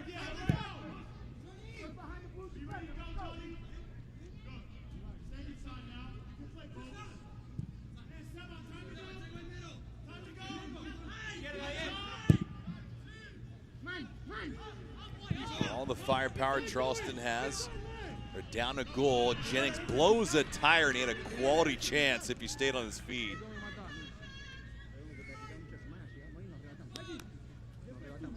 I think with the likes of Cal Jennings and MD Myers, they can have matches in which nothing seems to go right. And they just get one moment where they can win the game. You never underestimate those two up front. That's why he's leading the Golden Boot, Cal Jennings. Turf monster getting him here. Charleston Battery with 28 goals so far this season. Oddly enough, they have not been shut out during the regular season. They've been blanked twice, and it came to USL League One teams. FC Naples and Greenville Triumph. Puzzling as it is, Miami has the advantage of looking for more. Milano and that possession ripped away from him by Landry. Good clinical play. This ball almost came to Vasquez, who was hustling for it.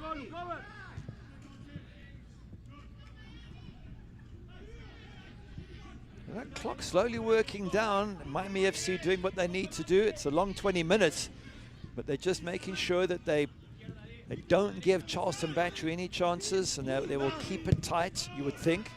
Keep it defensive, keep in a mid to low block, try and counter-attack. And again, as I said, with Argentinians, such clever players. They know how to hold on to a 1-0 lead. Question is, can they do it against a team as good as Charleston Battery?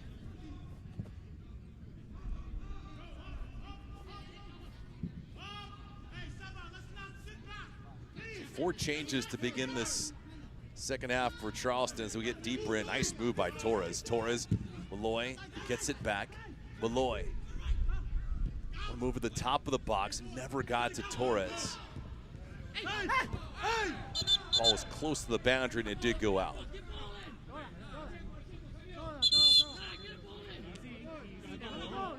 Players jostling for positioning, Cardona and Torres. Time-wasting tactics. Referee's had enough. He's going to book them both.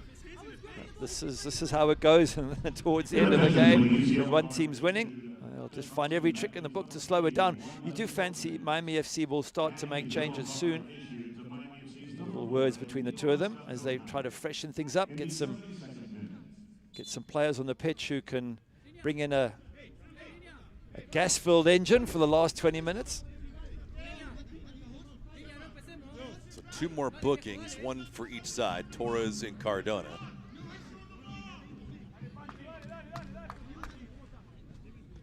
That wasn't the issue, it's Cardona here.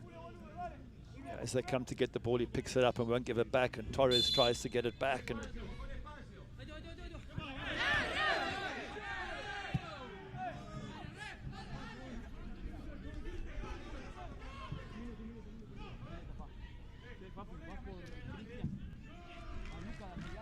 a good hustling job, Miami FC, closing them down, niggling them, doing all the things that you need to do, professionally anyway, to try and hold on to a 1-0 lead. Of course, Charleston Battery must do the opposite, which is not get frustrated, knock the ball around, get it into Cal Jennings, MD Myers, get them to turn in the box, maybe tempt someone to stick out a leg and give you a penalty or a free kick in a good position. They've got to try and be creative in these areas right now. between two players, Allen. Who's got it? Me, no you. Torres, Landry not on the same page with Allen. Just wondering if Chris Allen could have just kept on running these. On the edge of the box, he's played it all the way out wide, trying to look for support. But I know he's not a striker and a dribbler, but have a go, get in the box, see if somebody does dive in by mistake, or maybe you get lucky with a midfield dribble. But just be positive in those situations. Just got over 15 minutes left. It's worth the risk dribbling into the box. And that kind of a night so far for Charleston. Bonfilio trying to walk everybody up and down the pitch. Bonfilio hasn't been a factor offensively so far. He hasn't needed to be. Miami has had some chances, namely off of takeaways, because of Charleston's rather lackadaisical play. Christian Vasquez will depart. Namely change here. Francesco Celeste will check in for him. Vasquez, who played well, being immediately ushered off the pitch by our lead official. I haven't seen that in a long time. Corbin May acting and working like he's parked in the red zone, trying to get this match back underway. Sebastian Blanco will depart. Dejan Baron will check in for him. Thoughts on Blanco as he departs?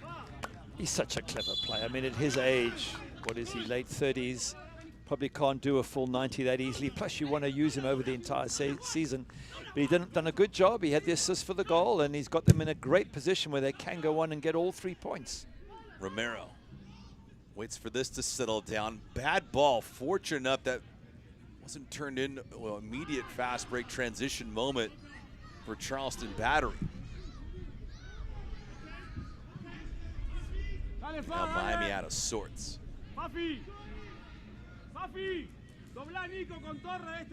Make sure you stay with us at the conclusion of this match. Gary and myself are the Cricket Wireless man of the match.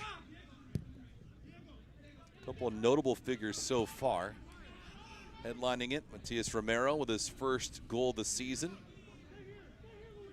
Bill Hamid working on a clean sheet with 4 stops. Shots are 14-6 in favor of Miami.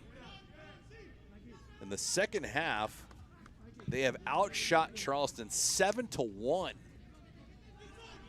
But again, Charleston only down a goal. Doesn't mean a whole lot when you have the kind of firepower that they do with Jennings, Myers, and Torres still on the pitch. That trio will have to go back to work on Saturday against Phoenix.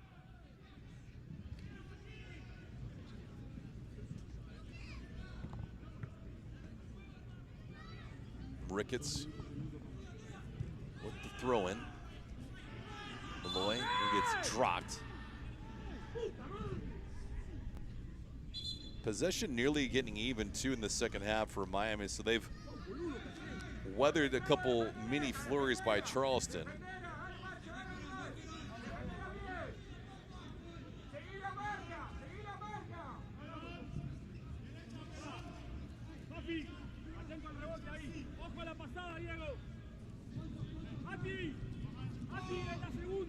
Torres will take this free kick.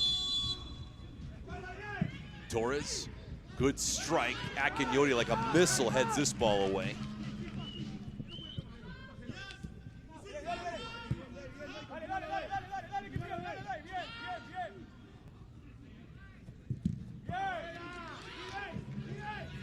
Nice block on the entry, Allen.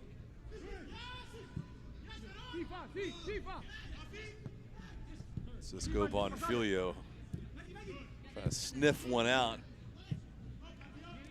and put Miami on the break. 78th minute. Charleston trying to ask some questions in this second half. They only have 1 shot. Landry blocked. Nice play by Cardona to get in the way. Miami looking organized now. Celeste with it. Cardona, the bad giveaway, and now transition for Charleston. Watch out. The lob by Myers, but nobody around. It's good placement from the defensive Miami FC. Everybody marked, including number 26. That's a poor cross from MD Myers. A, it was too high, and B, it's off target. It needs to be whipped in so defenders don't have time to move, and it needs to obviously be close to anybody in a white shirt, which it wasn't. And there's those moments of quality. I think you picked up on the goal when they conceded the goal, Charleston Battery. They gave away possession 3 or 4 times on the edge of their box.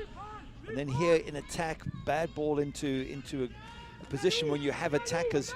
Those things are important moments. They can turn a game in your favor. And Charleston really struggling here. And they have over the last few matches. I know they got a win at Hartford, but according to Coach Ben Pearman, it wasn't the best performance. They drew it away at Loudon. They lost at home to Greenville. And before that, I think you mentioned 5 games in a row in the league, they'd scored 3 or more goals. So they just seem to have gone off the ball a little bit, have Charleston Battery. Fondo! Fondo, Johnny! Deep!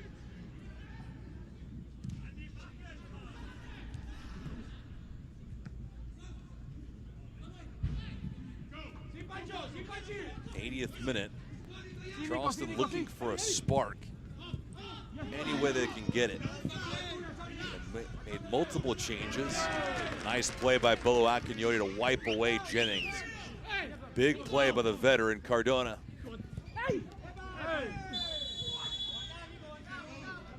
Another foul here. Ikazo, I was going to see yellow. Yeah, it was for a tug on the jersey there, and it's an unnecessary tug. You can't say there wasn't. You can see it clearly, but it was a huge tug, but it's enough to get you a yellow card. Have a look. Cardona very cleverly feels the tug there and then goes down because he knows he's going to win the free kick and he might get Ikaza booked, which is exactly how it plays out.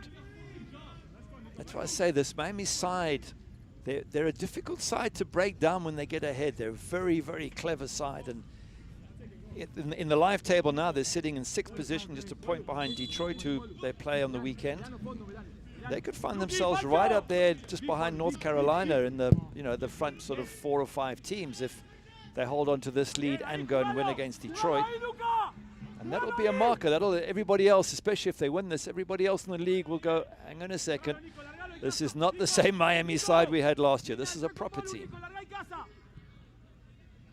The other element to this is if Miami can pull off a victory tonight, they'll have notable wins against Rhode Island, who won the Eastern Conference last year, Loudoun United, who was the top team at one point, Charleston, San Antonio.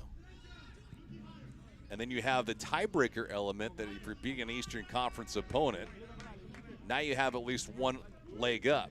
You'd love to get 6 against the opposition, but you take 3. At the bare minimum, you can get a split.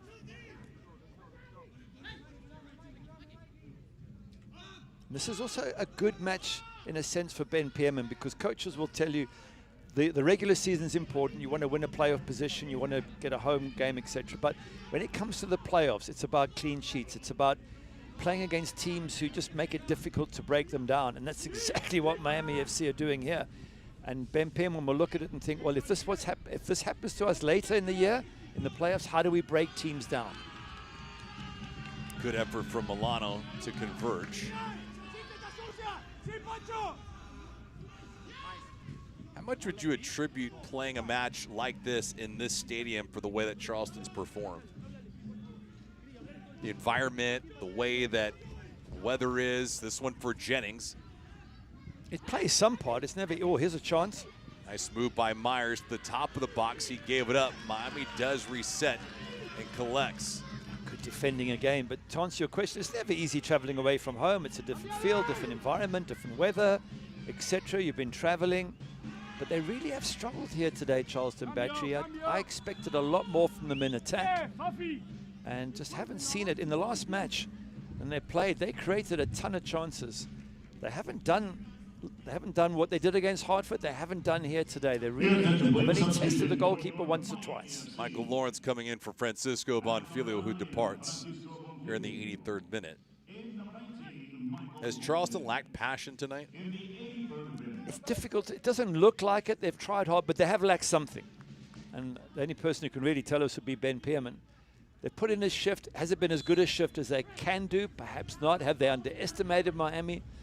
perhaps is it just an off day? And it's also a possibility. But given how good MD Myers and Cal Jennings and Torres are as three strikers together, I haven't seen that much from them here this evening. Cardona, Lawrence, Celeste.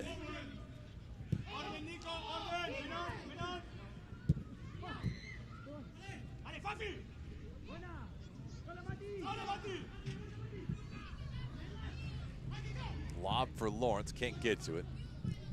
His performance through the 83rd minute has also validated head coach Gaston Madone's claim about his team rising to the occasion against the better teams and not playing to his top team's potential against others that are throughout USL Championship, namely Tampa Bay Rowdies. Plays down to some competition and up to the others. They have been fundamentally sound tonight against Charleston. They've created some turnovers, caused some havoc, capitalized on one mistake, and they have not been caught off guard against the high-powered offense of Jennings and Myers and Torres. Not yet. It's another 5 minutes plus added time, and there's a free kick. So they will ask some questions in those last few minutes. Will Charleston Battery? If ever there is a good foul and a delicate spot, this is it. Ricketts picks it up, and a free kick just outside the 18.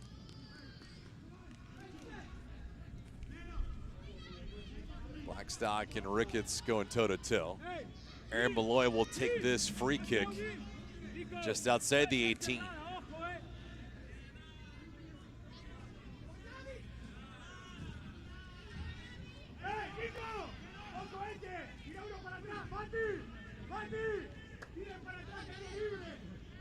Towards the top of the box. Let's watch out for him.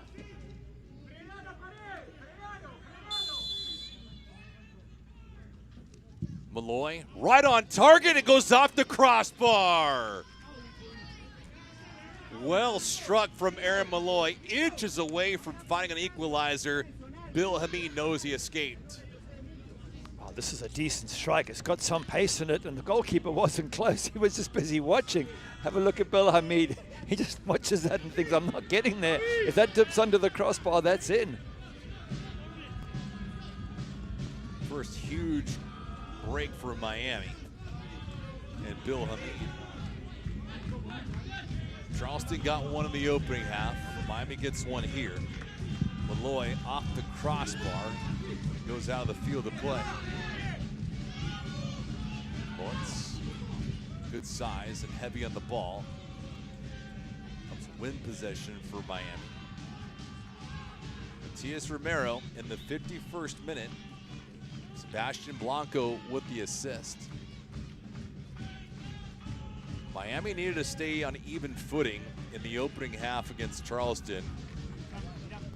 With a bunch of firepower up front, they were able to neutralize Cal Jennings and MD Myers. Juan David Torres not being focal points of the offensive attack. It was Myers mostly with his two best scoring opportunities in the opening 45.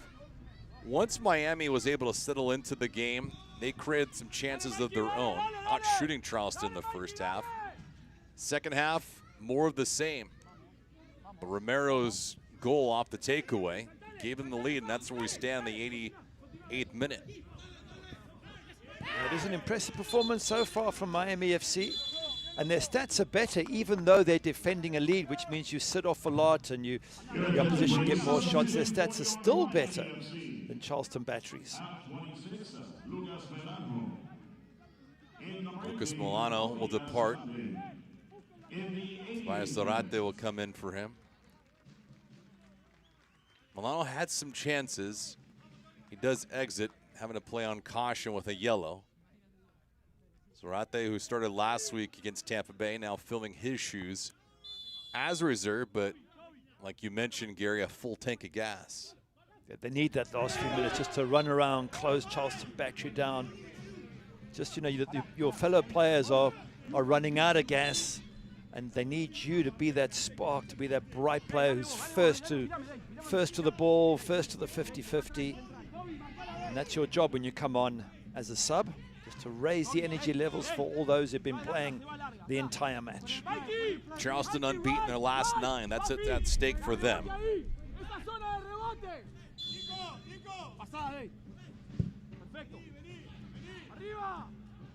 All lofted away. Lawrence.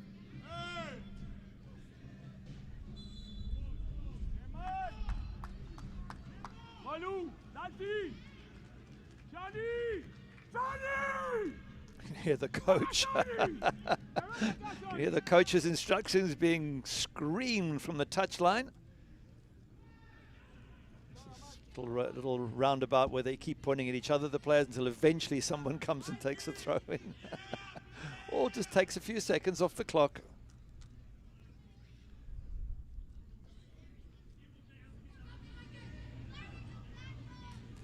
Lawrence will continue to work that corner. It'll be a goal kick.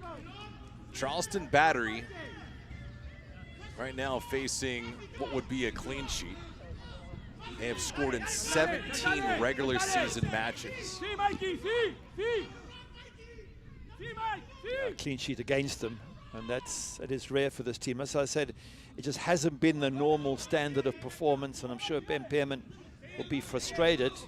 But at the same time, he'll take something out of it and say to the players, this is what happens in the playoffs. You have to find a way through.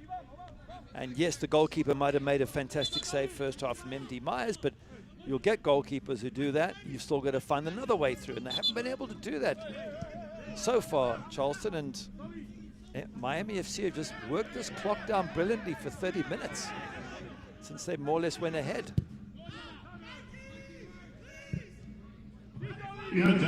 Charleston has been throttled down. 6 minutes of stoppage time.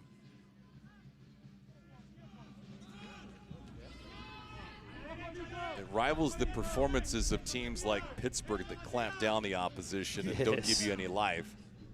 And Miami's finding that blueprint tonight. Yeah, Pittsburgh very, very good at that. And Gaston Madoni's saying as his team settles in, they will get better. Into the box, Jennings, Akinyoti there. Allen. Blackstock. Moving one defender, Malloy. Head up all the way. Quick touch, Torres. Poked away, Landry. Landry towards the back post. There is Bill Hamid. Not a bad effort there, Charleston Battery, moving the ball nice and quickly, and ball whipped in. Perhaps a tad too close to the goalkeeper. He's going to come and take that every day, Bill Hamid. But the idea was good, but we're only seeing this now from Charleston Battery. My question would be, this is a sort of front foot attacking you want to do more often first half and earlier in the second half. It's now only in desperation that we're really seeing Charleston Battery be more attacking. Oh, we got a yellow or a red card shown here.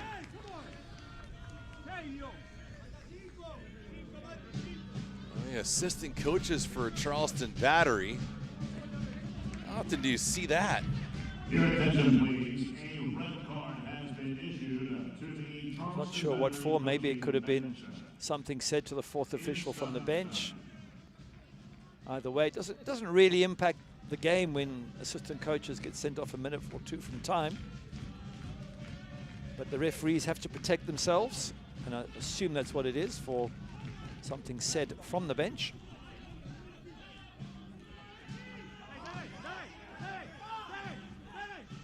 Last time Charleston was blanked was back on October the 12th against Pittsburgh.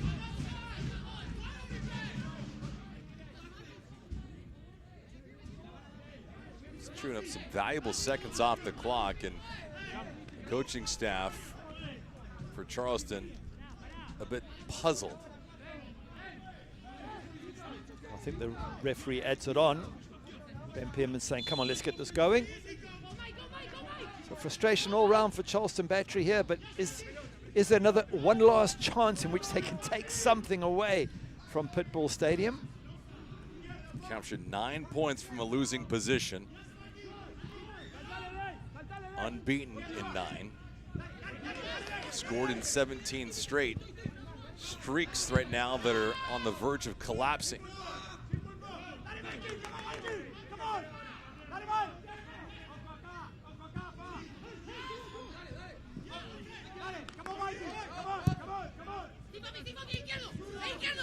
Torres trying to work. Landry lifting it, looking to get it over Bolo Akinyoti. No luck. Clock continues to churn. Malloy had it for a moment. Allen had it.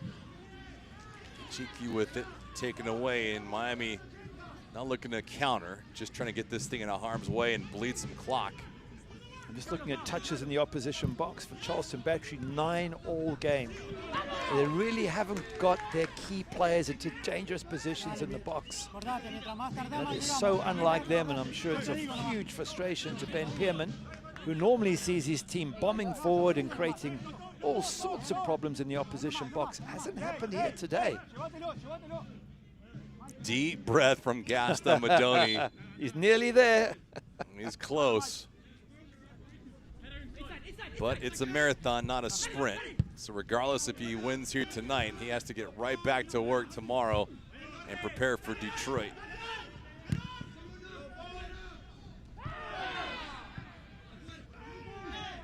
Decent collision. Edwards, Akinyoti, Bill Hamid.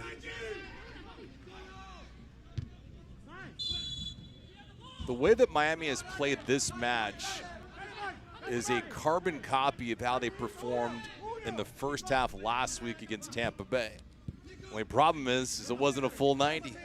Well, that's crucial, but at least you know that Miami FC can produce it for one half. Therefore, it's just really a case of getting everyone to work the full match, which they've done here today. The graft, the effort, the closing down, everybody, as they're doing now, everyone really putting in a good shift here for Miami FC. Very impressive.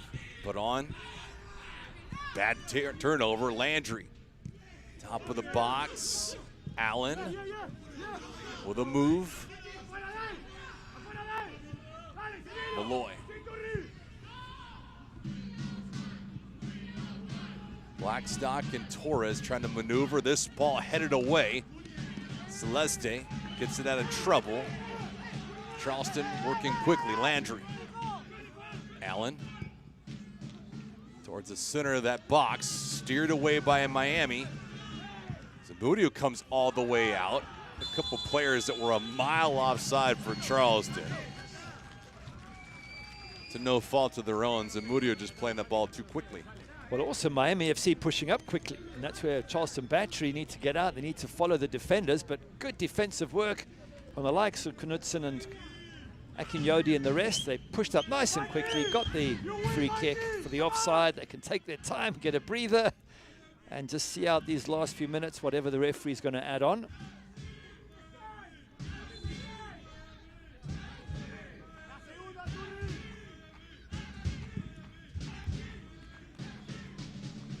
Matias Romero, his goal in the 51st minute. Sebastian Blanco with the assist. Romero's first goal of the season gave Miami the 1-0 lead, and then trying to make it hold up. Jennings on the approach. Akinyoti fighting with him, jostling for positioning. Akinyoti could not hold it. Pretty decent contact play out of bounds. And this will result in a corner, though, for Charleston. One last crack at it. And they're just signaling everyone, including Zamudio, getting in the box there. You've got to think this is the last kick of the game. Better not take too long getting this corner in.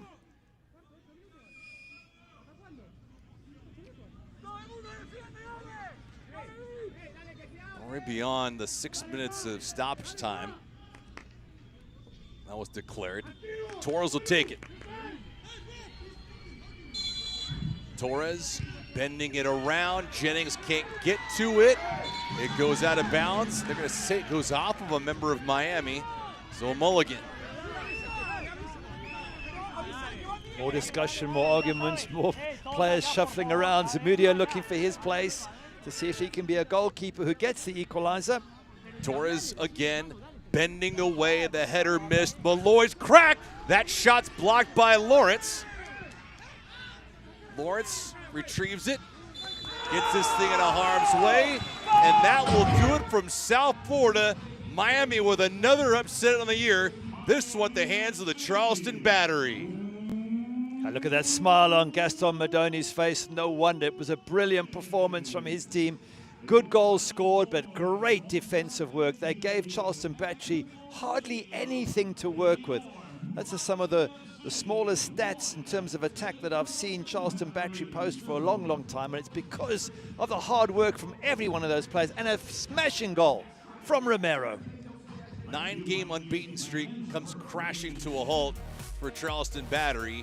And our Cricket Wireless man of the match, this guy, Matias Romero, the game-winning goal in the 51st. Oh, brilliant strike, pops up beautifully for him. Blanco with the assist, but the ball won in turnover on the edge of the box.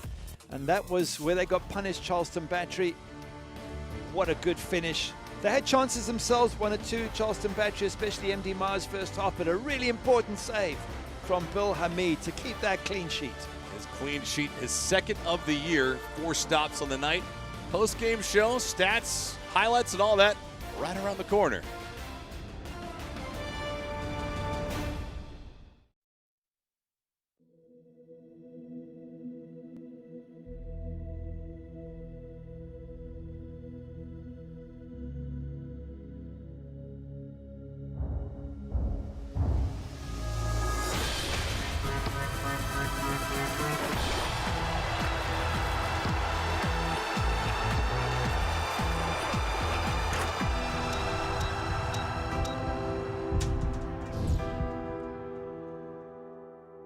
Doral Kia is loaded with over 500 new Kia models in stock now. Test drive a new 25 Kia Sportage today. Doral Kia. Drive for less. Drive Doral.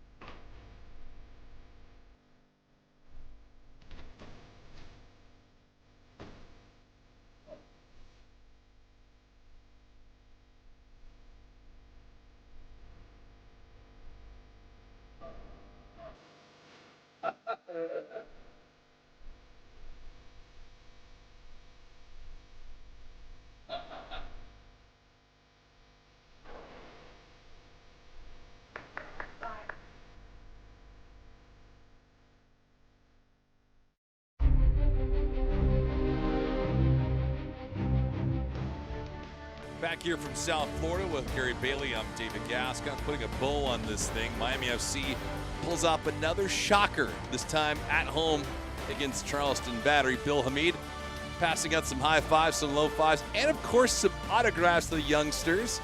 Matias Romero with the game-winning goal. Full-time highlights. Gary, take it away. There were some highlights, some really good highlights in this match, although there weren't that many. MD Myers first half. Lovely little flick from Torres. There's the flick, beautiful, he's in. This is such a top-class save from Hamid. His right foot sticks out. If Charleston had gone ahead, then maybe a different story, but there's turnover ball. And they got really punished by that.